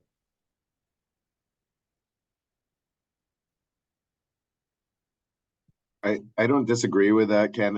I suggest that, you know, this section is really just about, the way I read it, it's like, here's the principle, and like what you're saying should be articulated in kind of the discussions below in terms of the specific instances. But yeah, that may be fair. I'm all right. I may not see the whole document in its entirety, right. So I will hold that off. So, but your point is well made, I think. Okay. But May, Rick, I was just gonna just second what TJ said. I think there are, Ken, details that still need to be fine details, such as what is transparency, what is disclosure. From the delivered fuel standpoint, we realize that this is not complete, but it is a statement that leads us to the next steps in terms of that process. At least that's my feeling. So Ken, you're comfortable without having to have that explicitly called out in this paragraph? Yes. Okay. It does sound, though, I mean, given what Matt said, and I had a similar thought, and it does sound like it is, that there may be a way of putting it in as a general overarching statement, recognizing the differences, the nuances that Matt has just raised. Otherwise, we need to put that statement in every subsection. I agree with it. If when we get to the end of this, we've figured out a place to put it, that's great. If we don't, you may be willing to trust me and Catherine to find the appropriate way to do so. Okay, great. Okay, with respect to C1, for installed clean heat measures, end-use customers are awarded all clean heat credits. I hope you've read it. What we say in several spots are, well, it's easy enough to read rather than for me to summarize it. What, do you want to just sort of get us to the bottom line, which is the TAG has not reached a conclusion on this question at this time? Well, the TAG has not reached a conclusion on this question, which is the last question.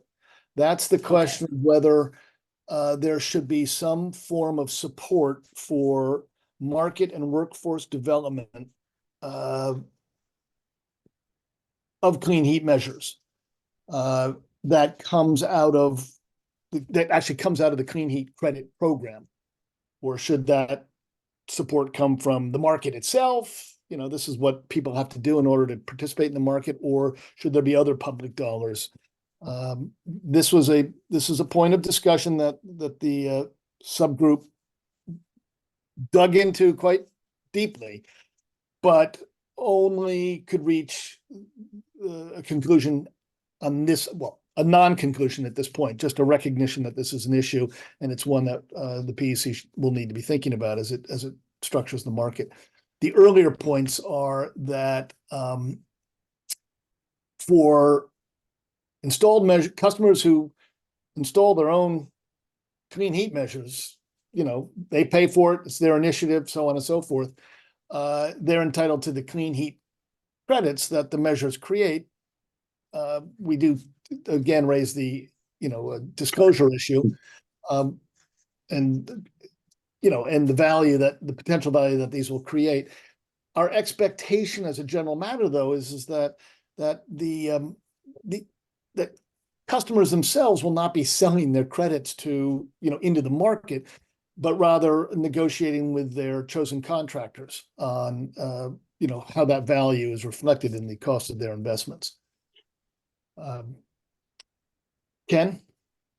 Yeah, I've heard a couple times that the environmental attributes associated with investments by, let's say, an Efficiency Vermont or a distribution electric utility or Vermont Gas, that those environmental attributes are transferred upon this incentive program.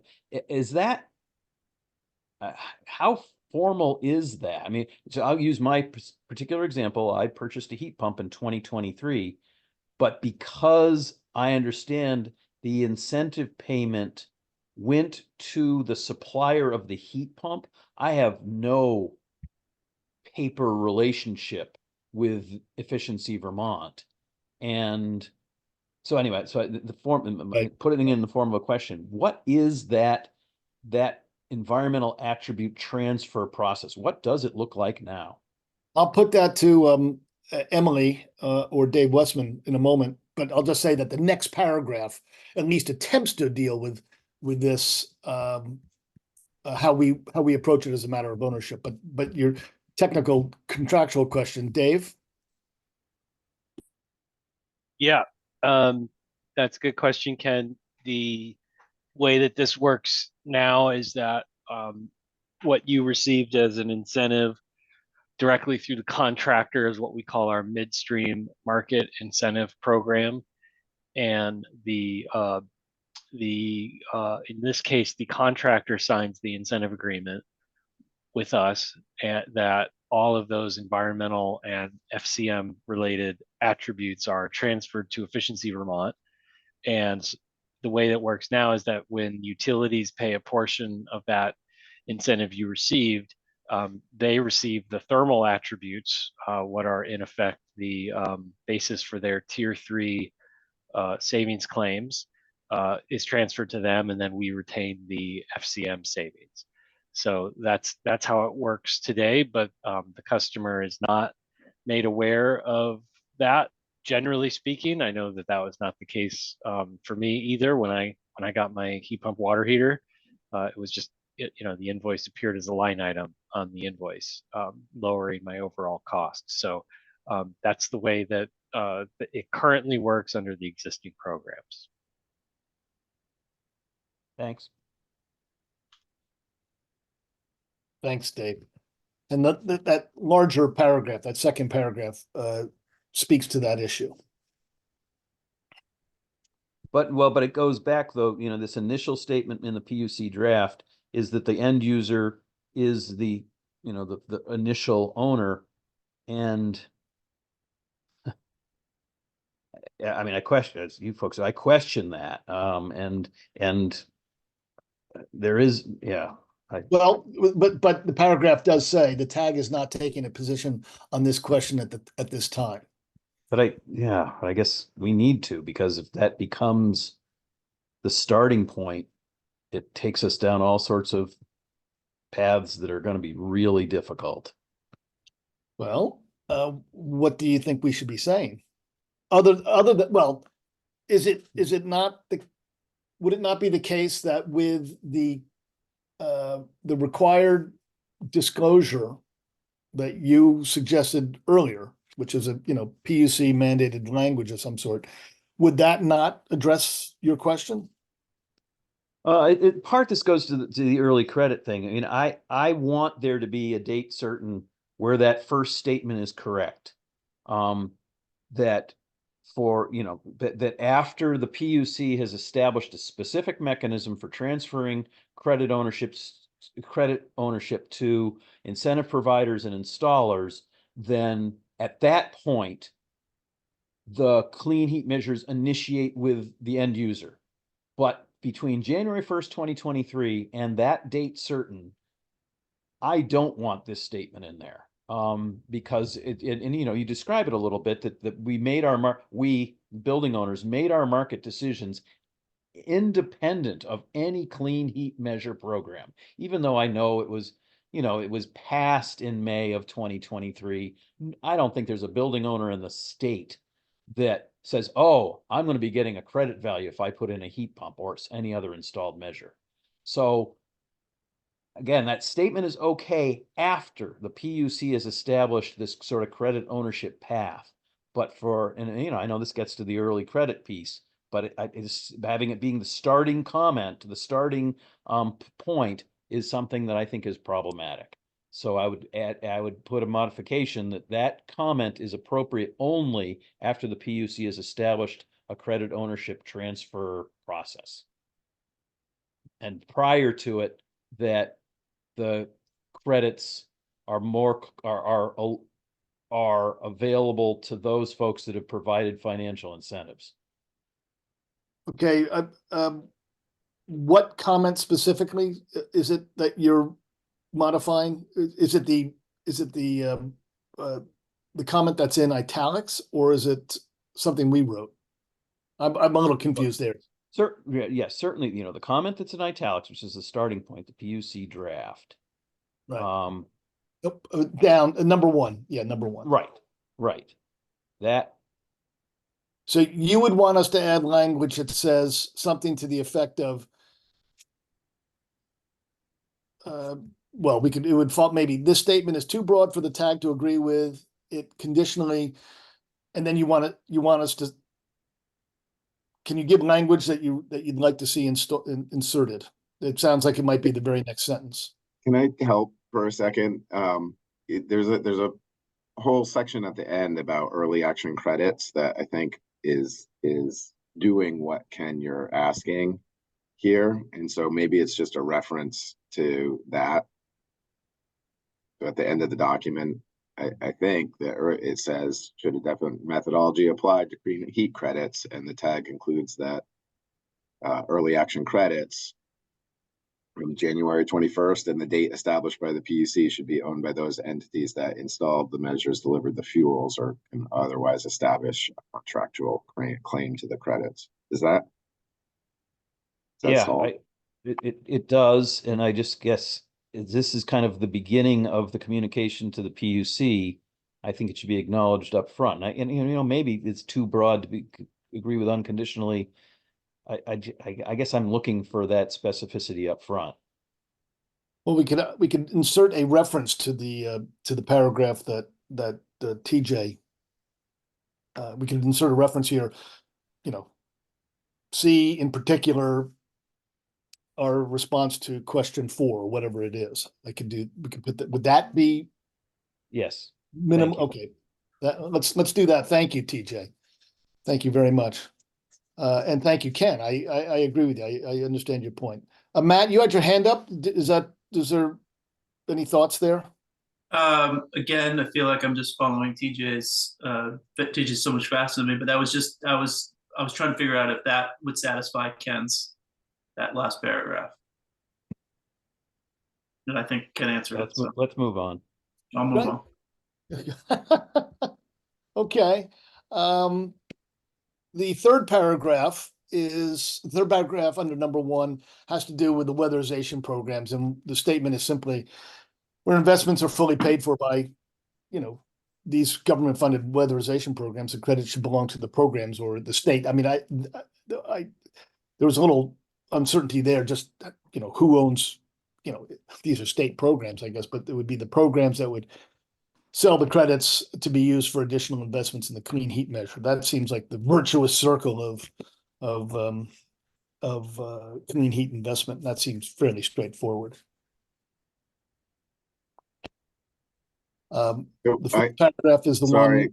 one. Sorry, I should raise my hand. The only reason I'm faster, Matt, is because I don't raise my hand. I'm not as polite. But I agree with this completely. I wonder if the language should be related to 100% incentive levels, or something a little more not specific to a particular program. You could imagine, but I'm fine with the language here, but I just wanted to throw that out there. So you're suggesting, TJ, that we, in this first sentence where it refers to specific Nope. program. Sorry, I'm going to Next interrupt. paragraph. Sorry, Catherine. It's the next paragraph. Okay. Where investments are fully paid for by, or where there's 100%, and where the incentive for the investment is paid for, it is 100%. And I'm not coming up with it, but I get what you're trying to get at. And so I think there's 2 reasons why it's a good thing here. One is 100% incentive, right? The customer itself is receiving all that benefit, and it could be that cycle to be put back into the program, and that is all good. I think that's really was clearly an intent of the legislation. They talked about that a lot in the State House. The other piece of this, the government funded weatherization programs, there's all these other benefits like the health and safety measures. They're like building roof, repairing a roof or whatever to as well. And so maybe it should stay government funded weatherization programs, or it could be where the comprehensive solution or 100%. I just wanted to point out one that I agree with the general concept, but there could be other things that we want to include in there, and it's really the more the principle is what we should be articulating as opposed to a specific program. Okay, Emily.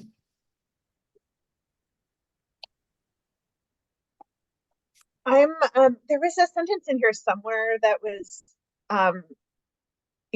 sort of, we assume that the way this would typically work, because the customer would own the credits, that then they will then have an incentive, a point of leverage for the contractor to offer them a discount in exchange for, handing over the credit to the contractor, which has economic value.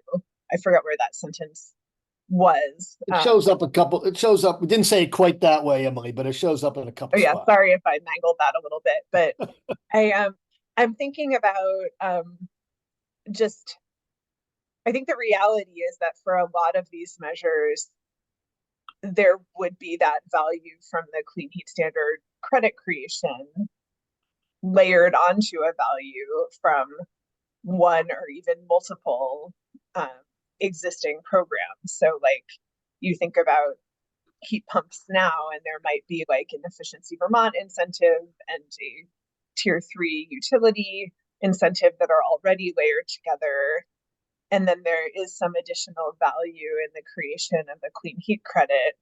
On top of that, it does become very difficult in that case to untangle, which portion of that was prompted by which entity. And I'm generally of the opinion that those kinds of like attribution exercises are a little bit of a fool's errand. Like I wouldn't want to, I don't know, try to like send us down some rabbit hole of perfectly trying to attribute everything.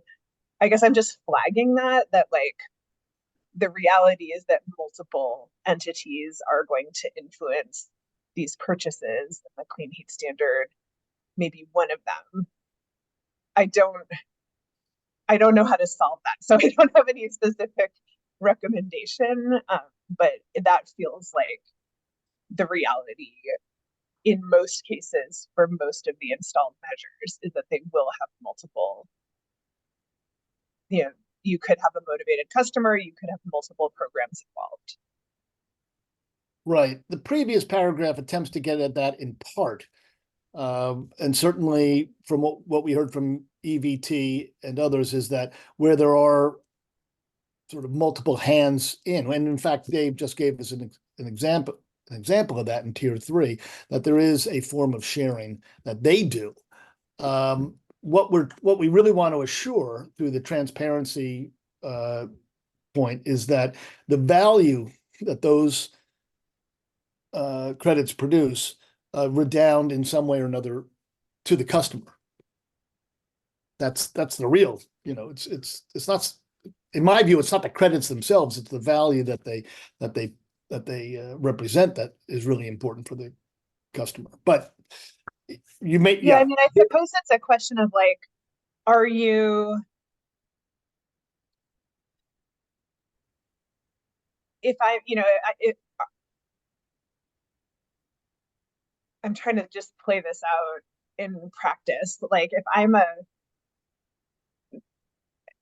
an obligated entity and I need to acquire credits, am I trying to just purchase like stuff that's already happening from Efficiency Vermont or Vermont Gas, and kind of use what's already happening through those existing programs to meet my obligation?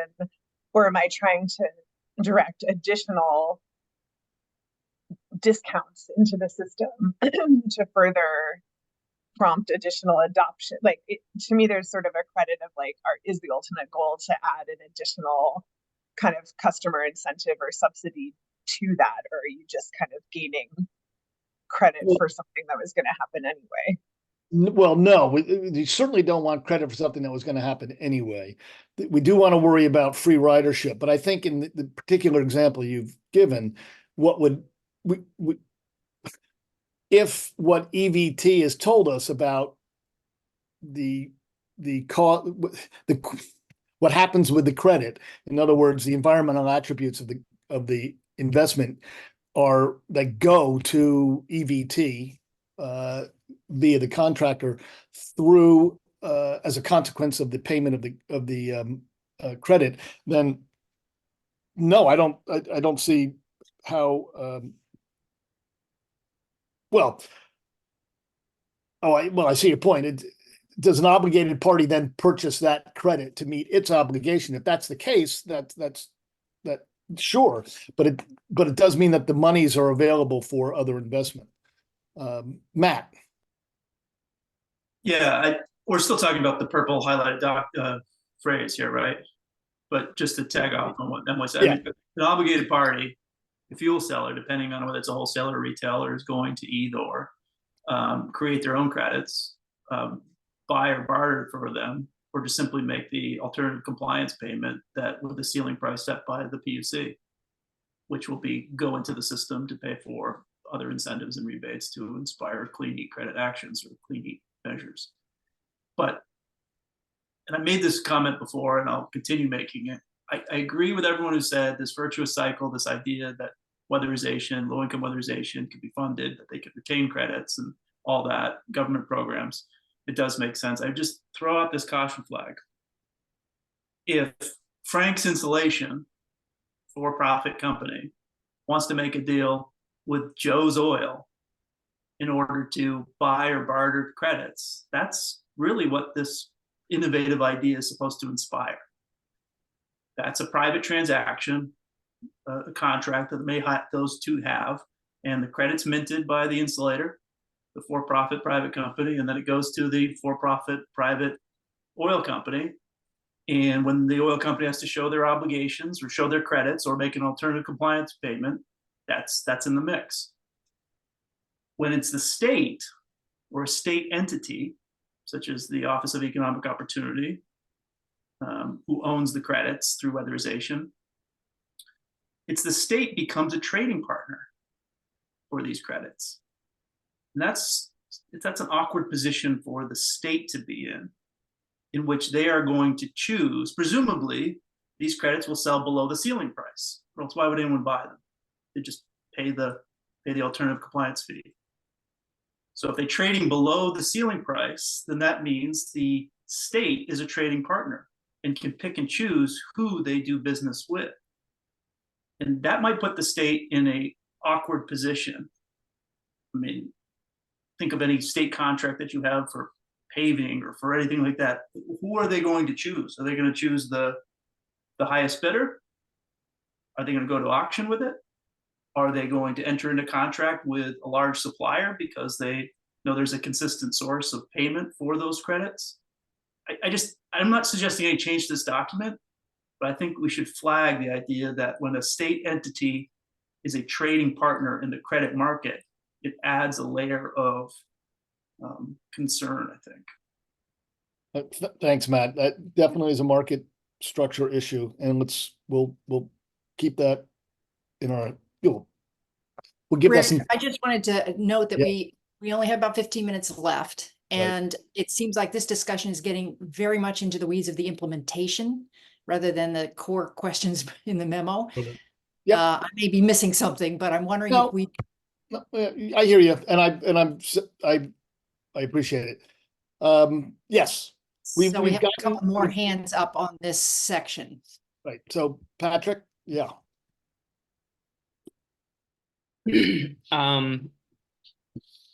Thank you. And yeah, this is all really interesting. I think I'm gonna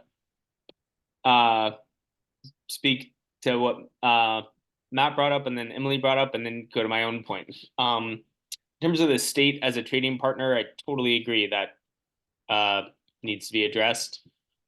One option, if the state should actually own the credits, one option is that the state could actually not trade them, but the state could retire them in order to essentially make the program more rigorous and meet targets early and things like that. So the state wouldn't have, even if the state owned the credits, they wouldn't necessarily have to trade them. In terms of, I think a point Emily was making about Rick, something you said, that none of the measures that should be happening anyway should be incentivized. I think that's a huge issue. We haven't talked about much about additionality in this whole program. And I actually don't think that's true. I think this program was intentionally designed to incentivize measures that are going to happen anyway. And that went into legislative design and things like that, and not something I think we should talk about now, but I think is a huge issue that we should talk about. My main point was sort of at the bottom of paragraph 1 and the top of paragraph 2. And when I put on my like technical hat, I worry that I'm wondering, how are individuals going to, who own these credits, going to actually sell them, and how are they going to interact with the market and monetize them? When I put on my consumer hat, I ask the same question. How would I go out and sell 3 credits that I have? I think I'd probably much prefer to get the rebate, but if there's this dynamic between, and I think this is the intent here, I just think we need to flesh it out more. If there's a situation in which I could own the credits or I could get the rebate, but that puts me at a disadvantage as a consumer if I then have to go out and sell those credits. In addition, I think there should be something in here about, I don't know how the value of rebates gets determined in the state, but if market prices change, the value of the rebate should change accordingly. So that was all. Thank you. You want us to add some language here then? I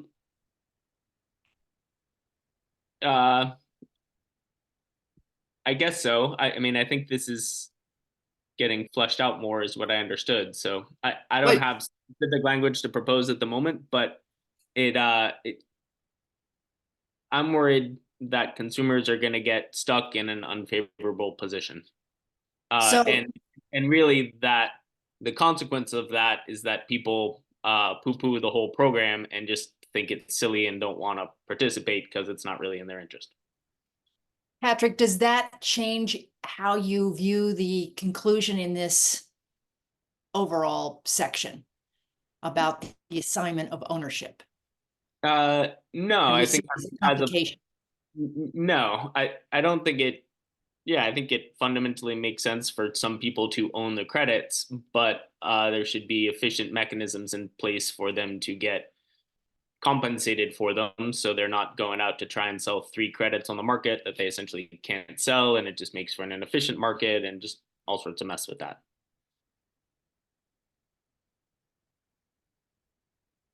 Okay, so that's, again, it just feels like that's an implementation question that goes beyond the scope of the memo itself. But if you feel like that has to be added, could you give it some thought, propose some specific language, and we can go on to Floyd, who has his hand up.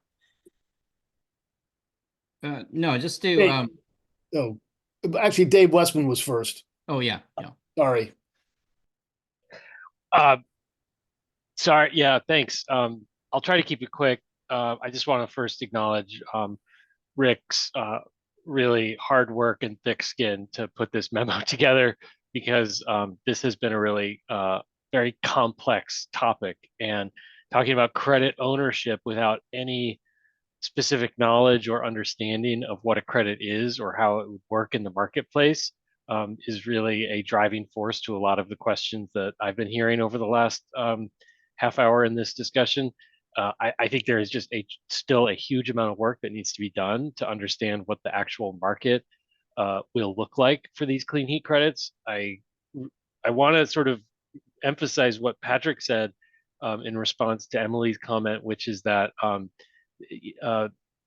Emily, I think you made a comment that there should be some thought of additionality in how these credits will drive new projects.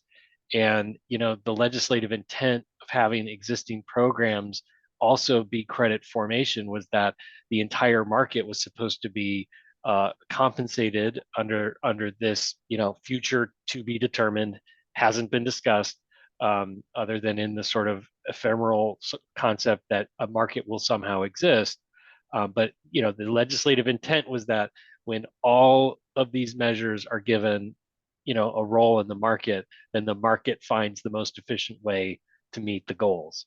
And you can agree or not agree with the principle of that statement, but that's what the legislation passed. And so we've been pretty firm, and I don't need to make my own points because I was part of this subcommittee. And I think, Rick did a really commendable job of trying to, balance that fine line. But that's pretty principled for us, is that all programs need to earn credits. I want to also address Matt's point, which is I hear him loud and clear that his concern over how low priced credits would go into a market. I'm less concerned, as just making a note that is going to be really complex, and that if, for example, OEO or Efficiency Vermont went into the market and sold all of the credits that are generated over the course of the year at some lower price, then those credits would be exhausted very quickly, Q1. And something that I'm concerned about is that creates game theory applications in the market itself for holding on to credits and trying to release them at certain times. That's a complexity of the market that needs to be addressed, not necessarily one of ownership. So I'll hold those comments for a future date when we talk about the market. Thank Thanks. you, Dave. Floyd, I'm sorry, Yeah. Floyd, thank you for your patience. Yeah, no worries. And just to follow up on Patrick's point, I think it's an important point. I was thinking about this during the discussion. This may be beyond the scope of this particular document, but at some point we should, talk about it, which is the possibility or potential for orphan credits, which I think Patrick was touching on. If there aren't efficient mechanisms for the owners of credits to monetize those, then you're missing out on an opportunity. I mean, credits at the end of the day are, an important part of cost containment. And if they're not available for the market to use, then, cost of compliance goes up and all of that stuff. So I know this is intended for initial credit ownership, but at some point we need to find ways to make as many of those credits available to the market as possible to reduce overall compliance costs. On the government ownership, I agree. I think Matt or someone else made this point, which is these are taxpayer funded reductions, right, and credits, and so they should be available for purchased by everyone instead of just being made available for some sectors and not others. So I don't know how we translate that into this document, but just equitable disposition of government-funded, government-owned credits, maybe something along those lines. Thanks. Thanks, Floyd. Well, we're running out of time and we're still on the first of 7 questions. I don't know that we're going to achieve our desired goal today. Floyd, I'm not sure that quite, I could equitable equitable disposition of government-owned, government-controlled credits. We'll see if we can find a place to put that in. It's hard. I see this discussion makes it hard to go from the ownership. It makes it very easy to go from the ownership question to the market question, the market design question. And to the extent we can keep them separate, which is hard, we're trying to, but okay. I'm not sure at this point how to proceed. Catherine, we've run out of time. We've got a lot still to go through.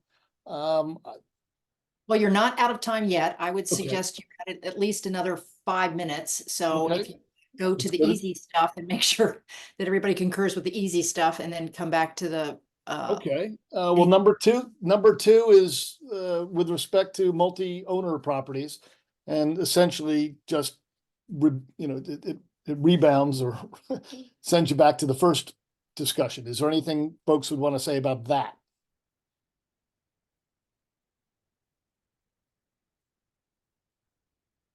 Okay, if not, number 3 is for delivered measures.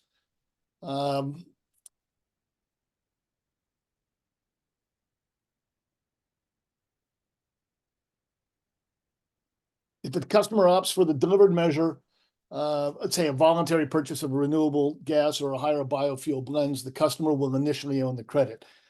And we've just said straightforwardly, we concur. Ken, then TJ.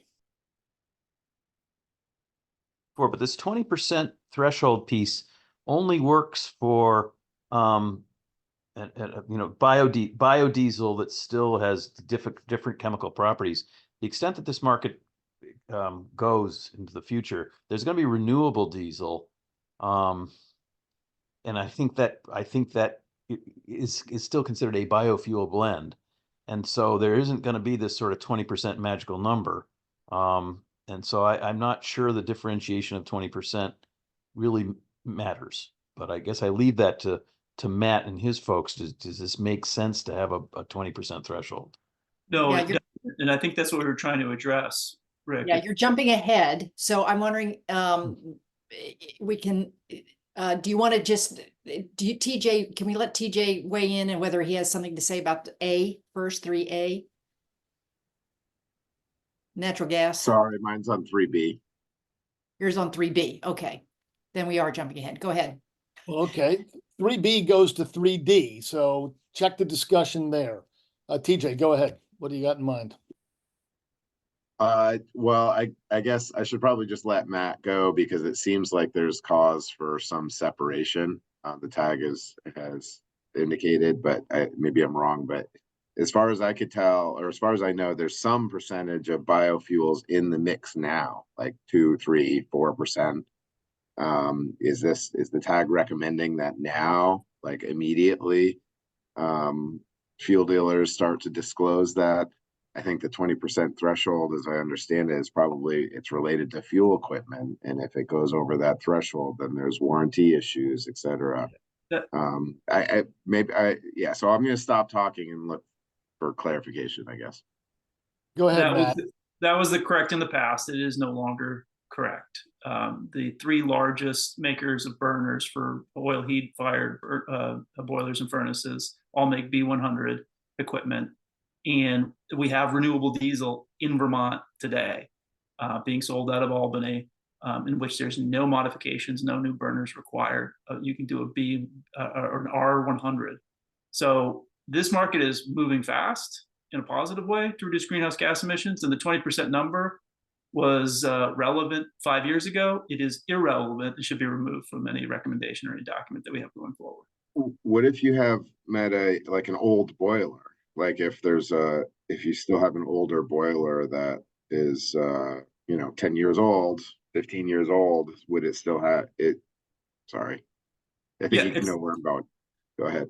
It's not the boiler, it's the burner, but I get your point. And when it comes to RD, renewable diesel, there's no issue. I mean, they are selling 30% blends of biodiesel as well. And any fuel seller is going to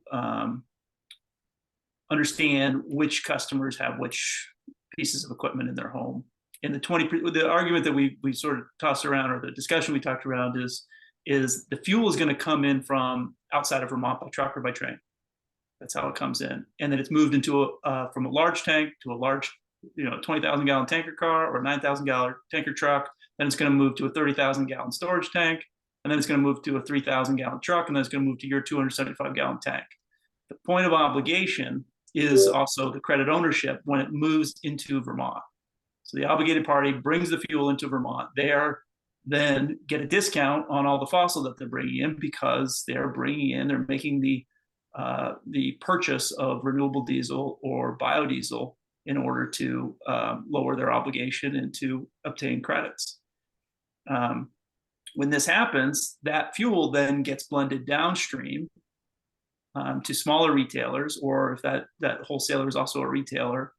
And in fact, what you have is a very efficient, streamlined way to track that carbon molecule or that renewable molecule as it crosses into the border by the obligated party that's bringing it in.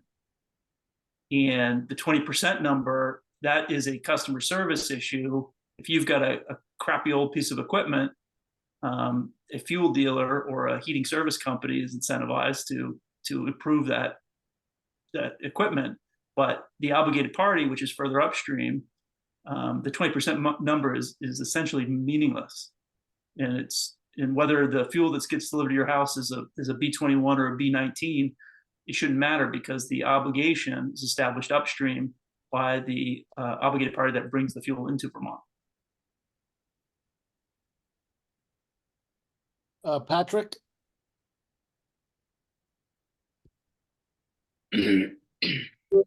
I don't have much technical to share here, but I think this is consistent with what Matt was saying. I just think the 20% thresholds are sort of irrelevant, and but really that, like, this paragraph, the last sentence of the paragraph in 3D, it should just if there is going to be an operational, functional, efficiency impact on the equipment where the fuel is being used, then that should be disclosed, and the consumer should agree to that. Otherwise, I don't think it matters, and the threshold should be taken out. Now, we agree with that, Patrick, and we've got language to that effect Okay, down below in the answers to the questions. But Okay. full disclosure, full disclosure and consent are required. okay. And In then all just, cases, not without regard to the percentage, right? Right, in all cases. great. And just sometime before, since I know we're trying to go in order here, there's one part of this whole PUC straw proposal that I don't think that was touched on in here. And if I can have 30 seconds at the end, I'd like to just bring that up for people to think about. Thanks. Sure. Ken? Yeah, so I want to go back to this just umbrella topic on delivered measures. Was there a discussion about whether the credits should ever go to the building owner? Why can't they just go to the deliverer in all cases? Because then if a customer wants to buy the stuff, the deliverer will say, yeah, I'll give it to you at a discount because I get these credits. That's actually how I read this. Yeah. Well, no, in all cases, it's the credit is with the deliverer.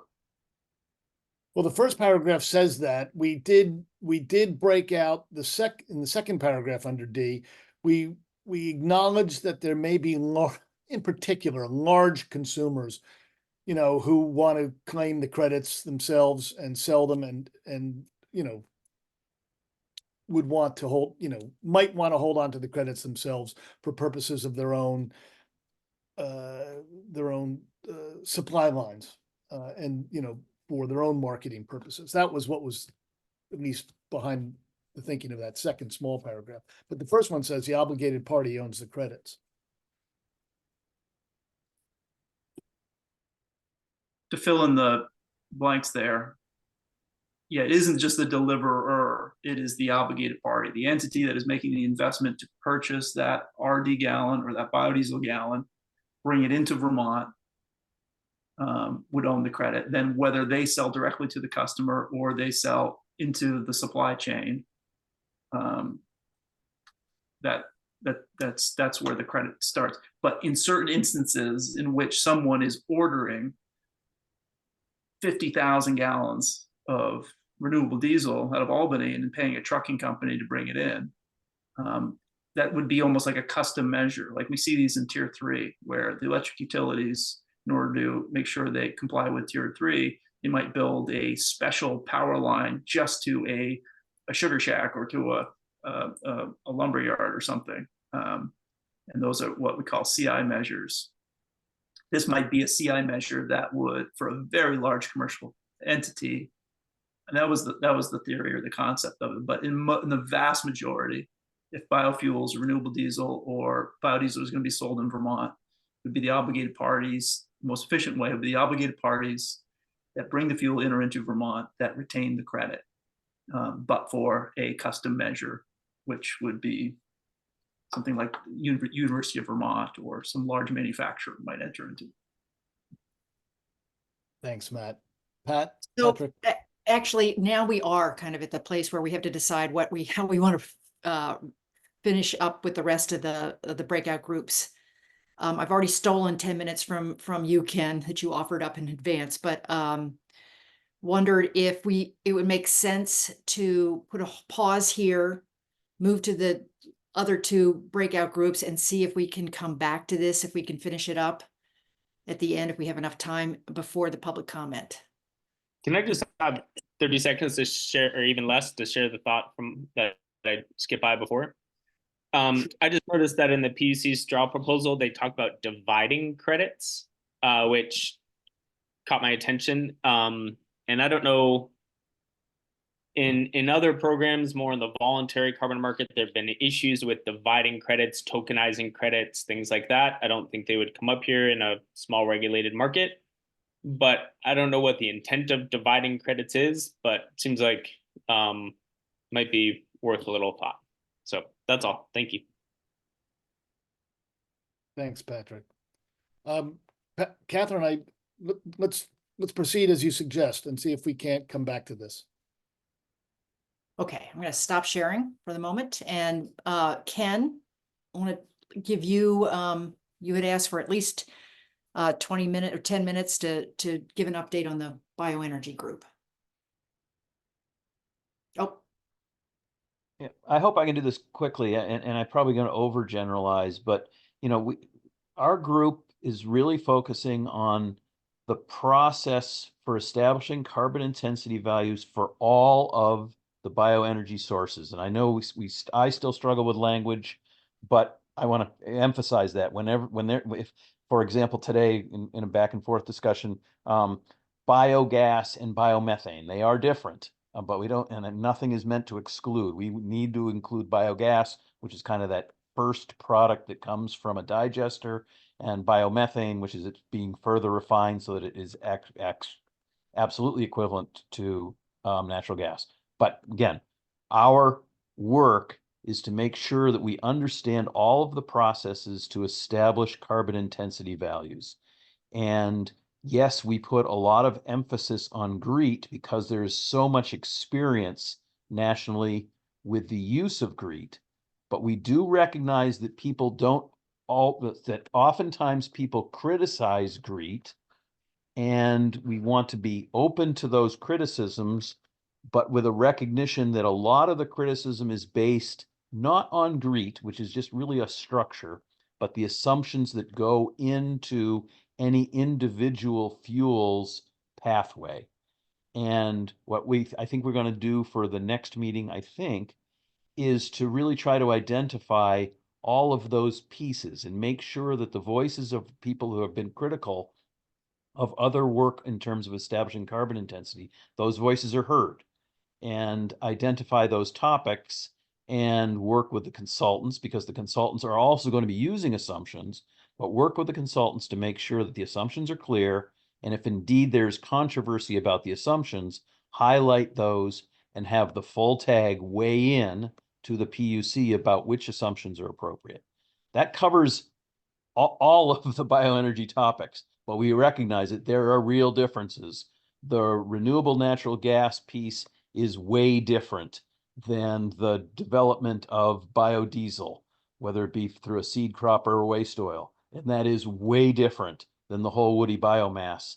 But still, every one of those topics has the same approach, is to identify the factors that lead to the carbon intensity value. We're going to work with those. We'll highlight a few for the next meeting, but that's our work. And we've been doing some of it. And again, I think we're largely in agreement where the model, the GREET model, is probably flexible enough to include the concerns of many folks.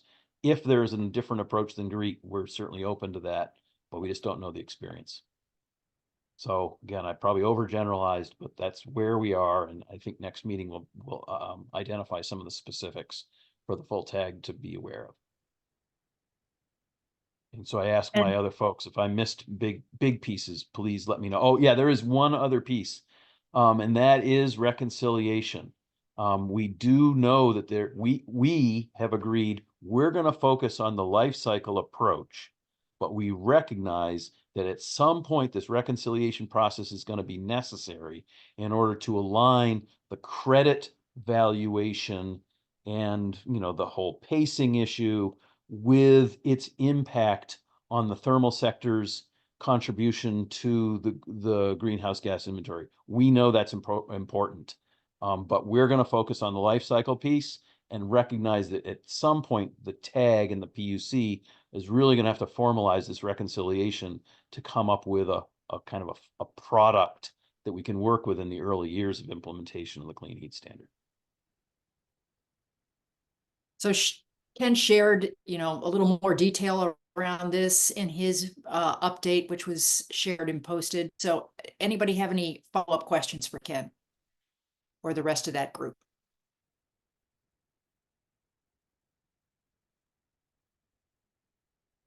Patrick. Yeah, and we've sort of with the bioenergy group just emailed about this a little bit this morning, but just the statement in there that the group won't deal with RNG or biogas being a fuel for electricity generation. I just think the bioenergy group should discuss that more. That's all. I wasn't aware that that was a conclusion we had drawn, so I think we should discuss that more. That's all.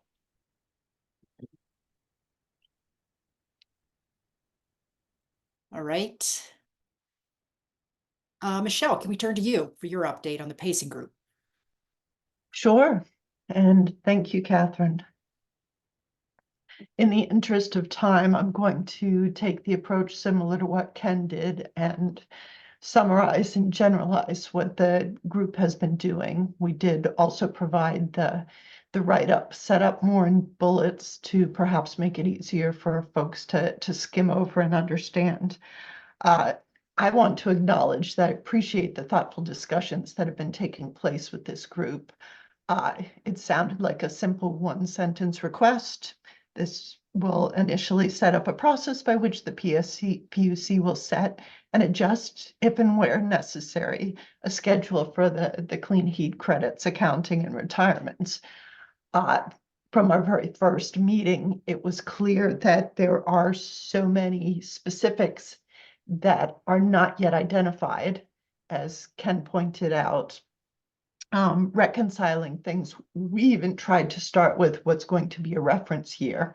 There are so many dependencies that are coming out of other efforts, both within the TAG, from the consultants, and other work being done by the Department of Public Service and the consultants. So we've been doing our best to minimize the time we spend in the weeds with the numbers and return to the process, which is the request that the commission has put to us. Again, not straightforward, dependent upon a number of different things, yet we are making progress in understanding what information's out there, particularly from the existing greenhouse gas inventory. And we thank Colin Smythe for spending time with us yesterday. Rick had mentioned earlier, I'd like to set up time. This group recognized early on that we can't provide results for TAG or the commission working every other week. So we have already begun our in-between official TAG meetings, and TJ, thank you for setting up so that the Colin, who has been actually doing the calculations for that greenhouse gas inventory, was able to meet with us. The short version is we had been counting on using that as a starting point. The larger TAG has been talking about reconciling the annual figures that are coming out with the life cycle, including the upstream carbon emissions. Short version, even the greenhouse gas inventory is a moving target. So we are, again, focusing on process. What are the steps? What is the critical timeline for those steps that the commission will need in order to have things organized and prepared for the results that will be coming from the other work efforts. Appreciated the discussion earlier about the response that the Clean Heat Credits Group has been putting together. We understand there will be a similar straw proposal coming out from the commission in the next few weeks. And our group is preparing ideally both for continuing options to inform that document, and we'll keep this group posted as we prepare to respond and make our recommendations or our response to that. So the short of it is, this is a group that is working to establish some milestones and targets, given, as Rick mentioned, the only 8 TAG meetings between now and statute rulemaking. We've got a lot of questions, a lot of intense discussions that have been taking place, and summarized those, the loose, I wouldn't call them conclusions, but agreements we've made to date. Any questions?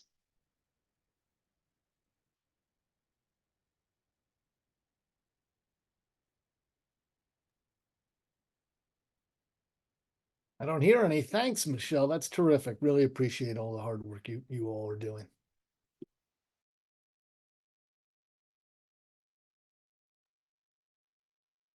So if there's no questions, that gives you at least 10 minutes to go back to the credit ownership, or we could take public comment first and then return. But I think that if you conclude the credit ownership, then that gives the public a Yes. more comprehensive picture to comment on. I agree, and I would like to go back to it if we can. Patrick, I want to immediately respond to your question about the splitting of credits, turning them into fractions. There's one comment in the staff proposal about it, and the argument is that breaking up credits is a bad idea. If there's, I'm not averse to language that says, the tag, shares a concern that fractional credits would be problematic in the market, but I don't know what else to say about it other than that at this point, since we don't at this point have know just how the market's going to work. Is there something along those lines that you'd want to say, or more specific?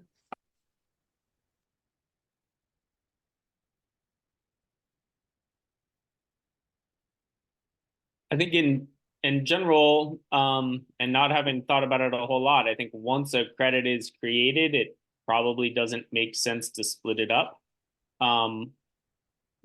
That being said, when we get to implementation, and I guess it's an ownership question also, like I can imagine most programs don't issue fractions of credits, but if individual homeowners are being allowed to own their credits, you might get somebody who's only getting a quarter of a credit.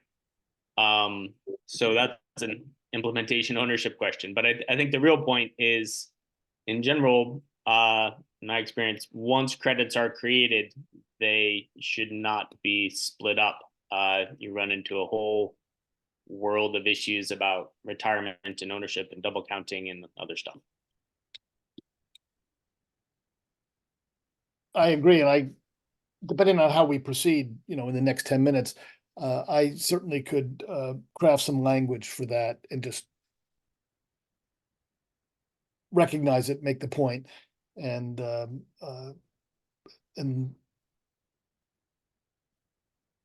get it into the document. Ken.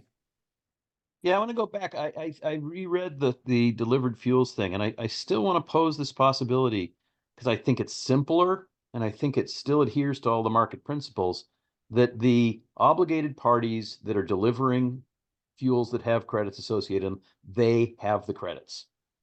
And if some big user wants to enter the market, then they're going to have to deal with an obligated party to get fuel, unless they go outside of Vermont, and then they become an obligated party. So I just think it would simplify all of that transfer piece. If the obligated parties, they're the ones that have the credits, and then they can provide whatever economic value they want to their customers that want to have differential renewable content in their fuel. So you're saying that second paragraph under 3D is unnecessary? I'm saying for all the threes. All the threes. I do agree with you, Ken, and I think there's just a very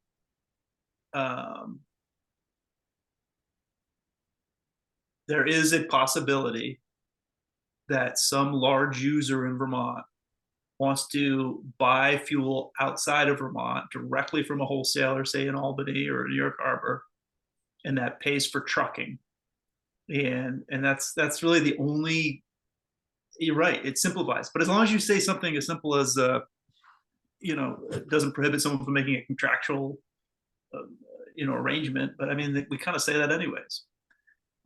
We're just leaving open the possibility. I think the idea was leaving open the possibility that some large user could enter a private contract with an out-of-state entity to truck in fuel, and then that would establish some sort of nexus. But I think that could be all be spelled out in the contract.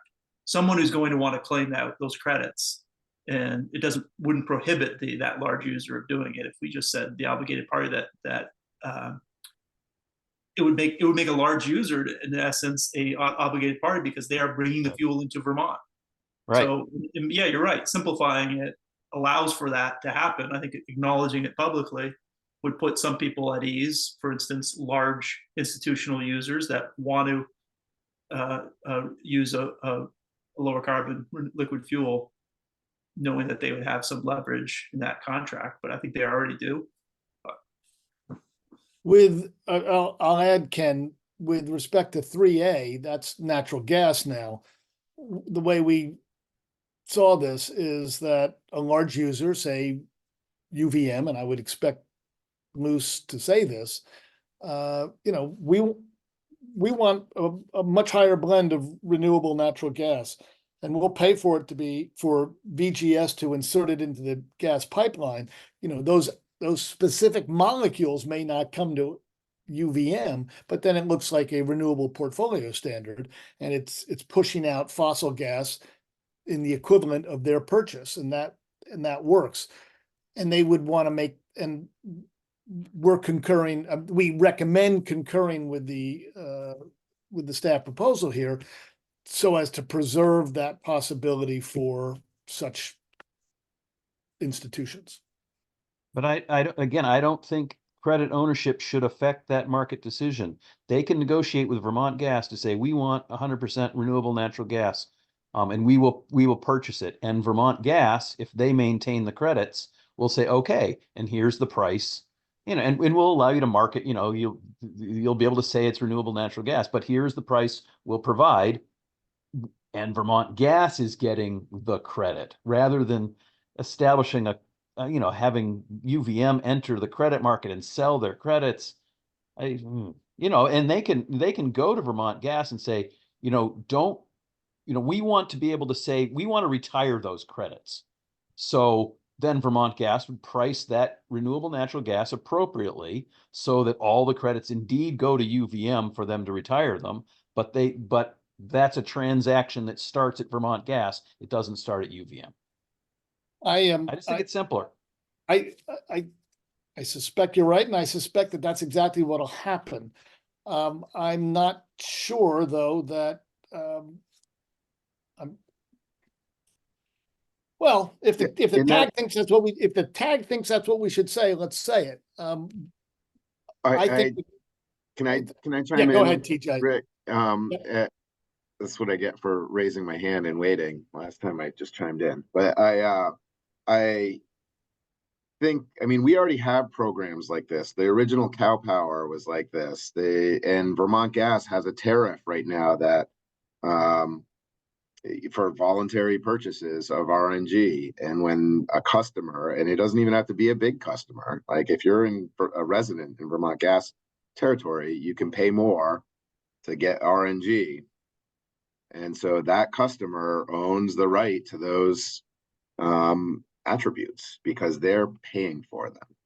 And if you don't allow them to do that, you raise the possibility of, the customer could call it renewable, but it's in Vermont Gas's mix. Well, now we're double counting. And so it's gotta, again, like if the customer is paying for that, I like how it's written here. If the customer is paying for it, they own it.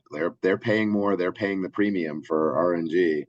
They own it, and that's the end of it. They, if VGS wants it, then they can, change the price and have a contract with them. So, Lloyd. Yeah. So for what it's worth, on the West Coast, the way we deal with it in the low carbon fuel standard programs is generally the default credit ownership goes to the obligated party, or what's called regulated parties over here. And then that can be transferred to another party by contract. So I think that was touched on by Ken and Matt. We've found that that's, a very workable solution to a number of these issues that are being discussed. And it really just simplifies the whole the whole program. Otherwise, when you get into end user ownership, you potentially face, thousands of market participants, and I'll use that term loosely because they're not really effective participants. Many of them are, would be so small as to not have, any sort of market power. And therefore, you get into the issue of orphaned credits, which I alluded to earlier. So my recommendation would be, I think as others touched on, would be the default owner of the initial credit would be the obligated party, and then that could be transferred to another party by contract.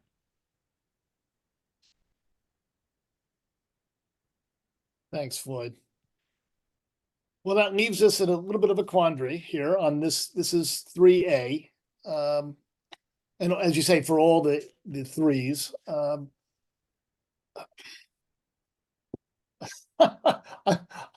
not sure just how to proceed. I feel my personal feeling here is that what we've got as a practical matter gets it where you, Floyd, and Ken are going, but it's clear you guys don't think so. The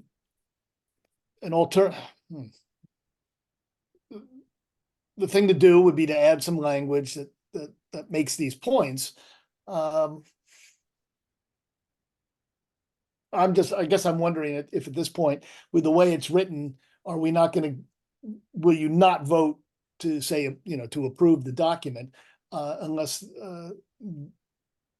we recharacterize it in the way that you say? And that's a fair discussion at this point. Your hand is still up, Floyd. Do you want to respond to that?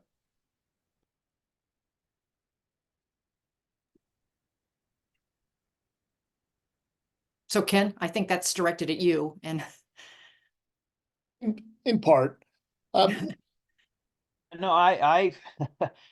yeah, I just think it's way simpler to have the obligated party own it, and I guess I would, I don't want to get in the way. I mean, this document's still going to need some work.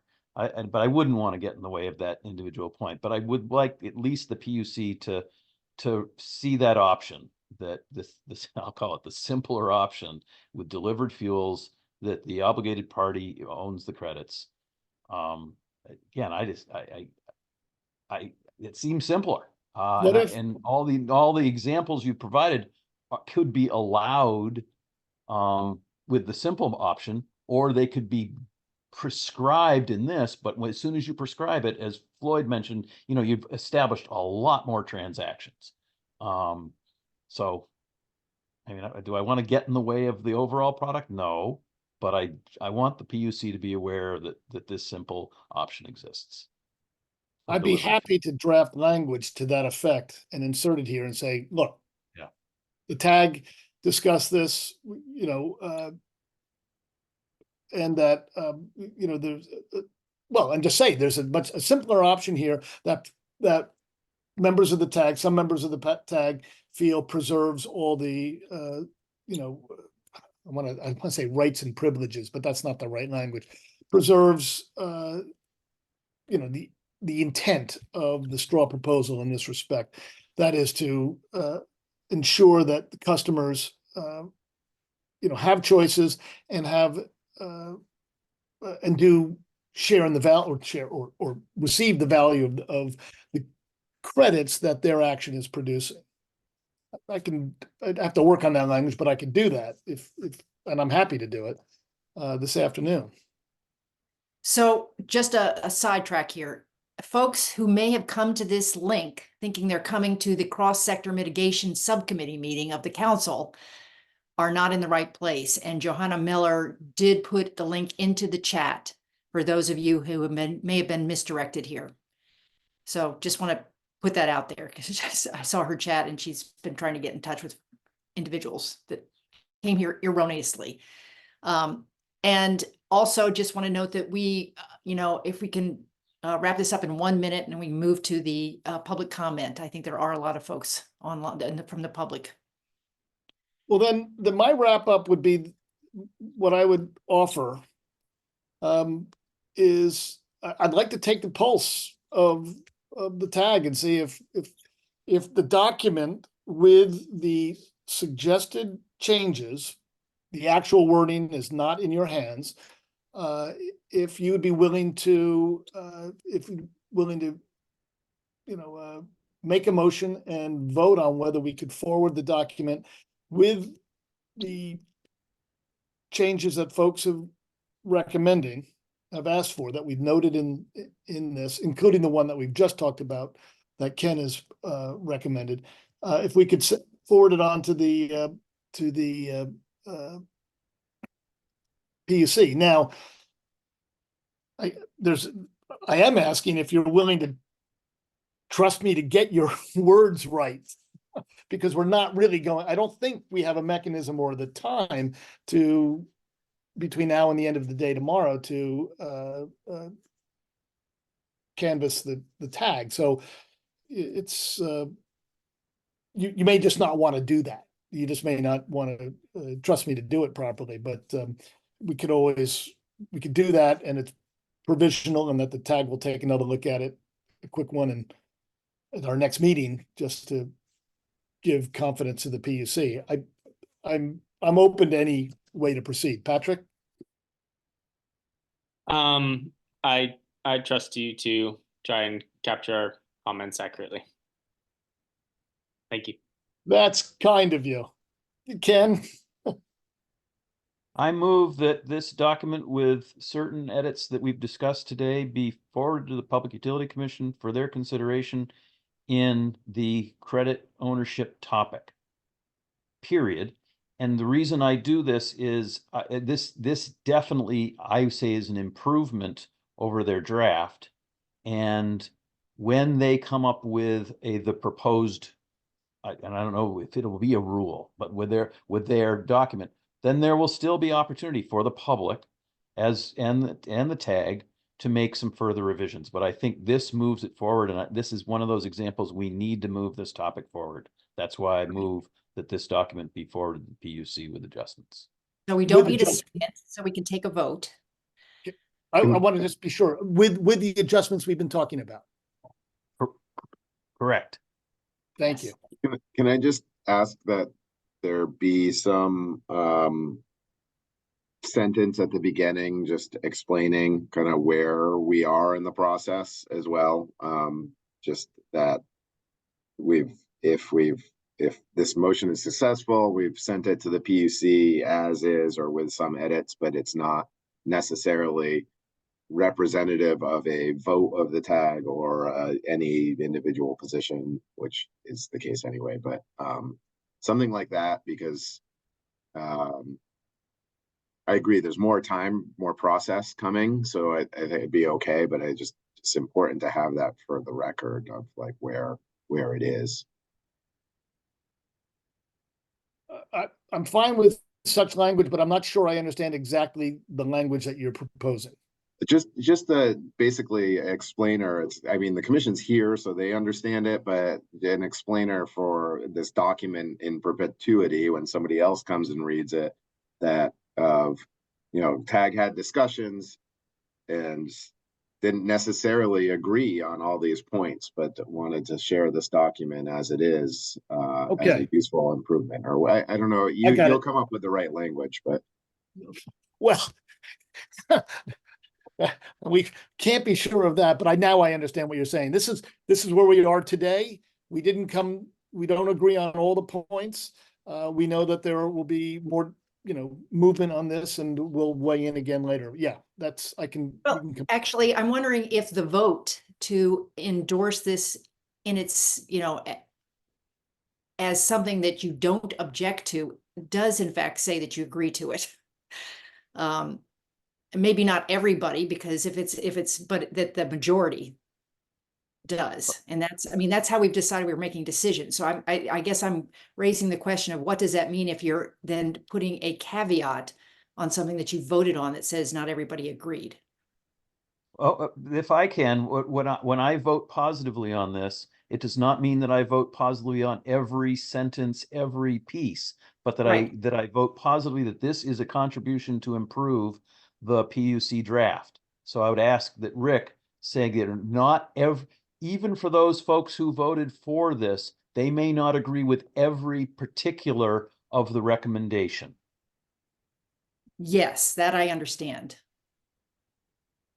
I think that's, I mean, Catherine, I think that's okay. We're not identifying the individual points that are not agreed to, but it's an understanding that I mean, I like Ken's wording, that it advances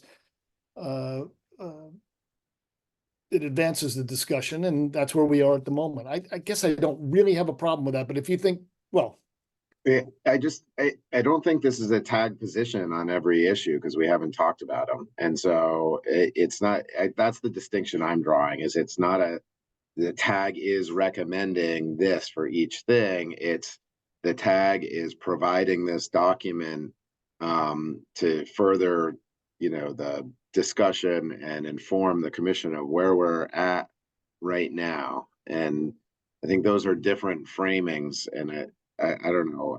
It's important to me. It may not be important to everybody, but I think it's helpful.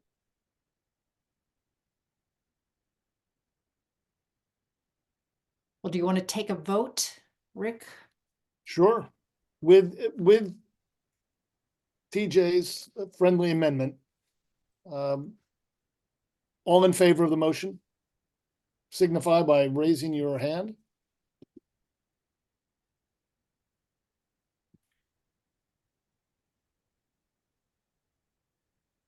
The count here. See? I see 10. Okay, 10 in favor, all opposed? So I hands guess down. it passes automatically, right? Yeah, just. But yeah. hands down. All Hands down. opposed. All opposed? Okay. Well, thank you very much. I really appreciate the hard work and great thought you've all put into these things. And yeah, nothing is perfect, but really, really appreciate it. The subgroup members as well as the tag as a whole. And, we'll press on. Thank you so much. Really appreciate it. And I'm hoping that the tag members will stay on a little bit longer for the public comment, since we've cut it down to the wire here, so that the public has an opportunity to weigh in. So let's turn to that now. Do we have members of the public that would like to make a comment? And we'd ask that you raise your hand in order for us to recognize you.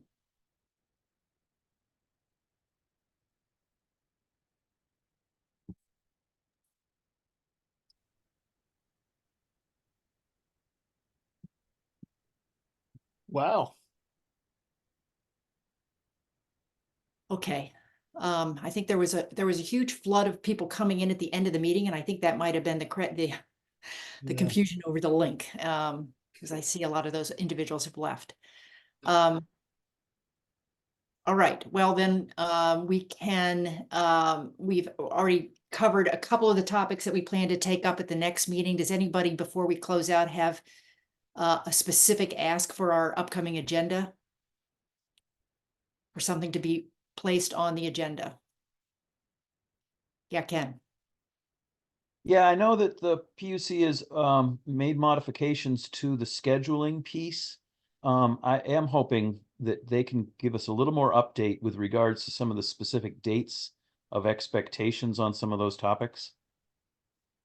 To those Okay. grouped topics. Mhm.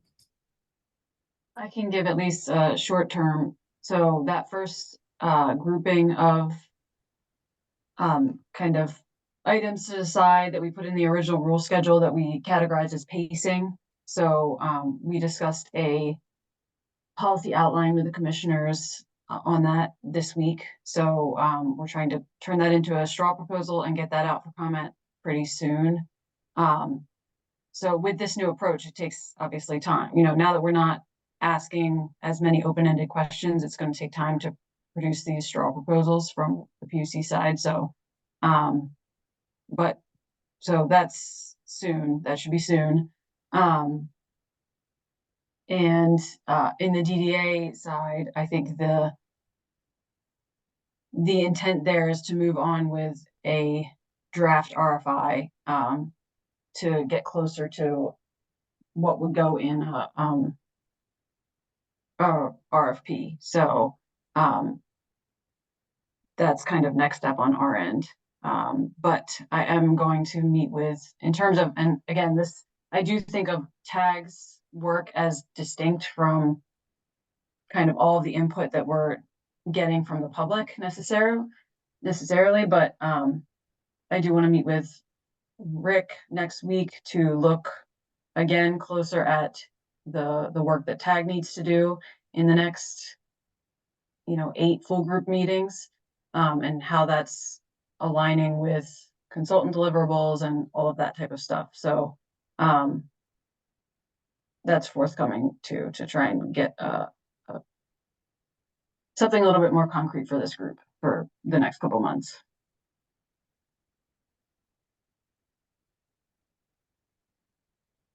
Great, thanks. Right. Then I think if there's no other specific, oh yeah, Emily. I just wanted to check. I'm very excited for the kind of GREET workshop idea. I think that will be very helpful to try to coordinate a conversation and kind of take the various topics surrounding the use of GREET one by one, and kind of work through those.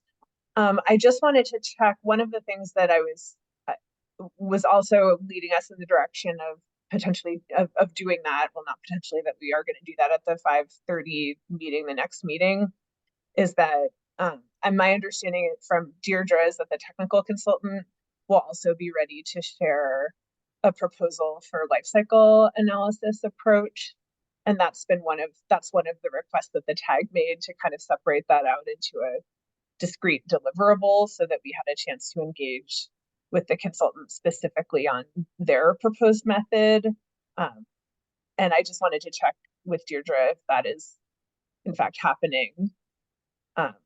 Yep, that should still be possible at the next meeting. So on May 30th, Opinion Dynamics plans to present to the TAG on how they're approaching life cycle emissions accounting methodology and what assumptions they plan to use. So I think the bioenergy subgroup is preparing to be able to respond to that productively, which is good, because there's not going to be a whole lot of time. So that's another thing that we'll need to, the Opinion Dynamics are going to need to move on those assumptions and that methodology really, really soon, because that wasn't necessarily part of their original scope. So we need to think about how much time the TAG has to react to that, but probably no more than 2 weeks or so. So I just wanted to flag that for the TAG, that is most likely on the agenda as well. And I think that will be extremely valuable to be able to kind of have that discussion all at once, to inform a more rapid response from the TAG to the consultant proposal, because we're actually getting to the point where they need to make some decisions about how to approach this, and just trying to give us all the right information and kind of framework to be able to do that effectively and quickly. So yeah, just wanted to make you all aware that that was also on the agenda. Great. Thanks. That's a good point. Thank you for that. Catherine, anything else? Others, anything else? No, I Well, think we're ready to adjourn. Let's adjourn. Thank you all for your time. Really appreciate it. Productive day. Thank you so much. All the best for the weekend, and we'll be talking to you soon. Take care all. Thank you.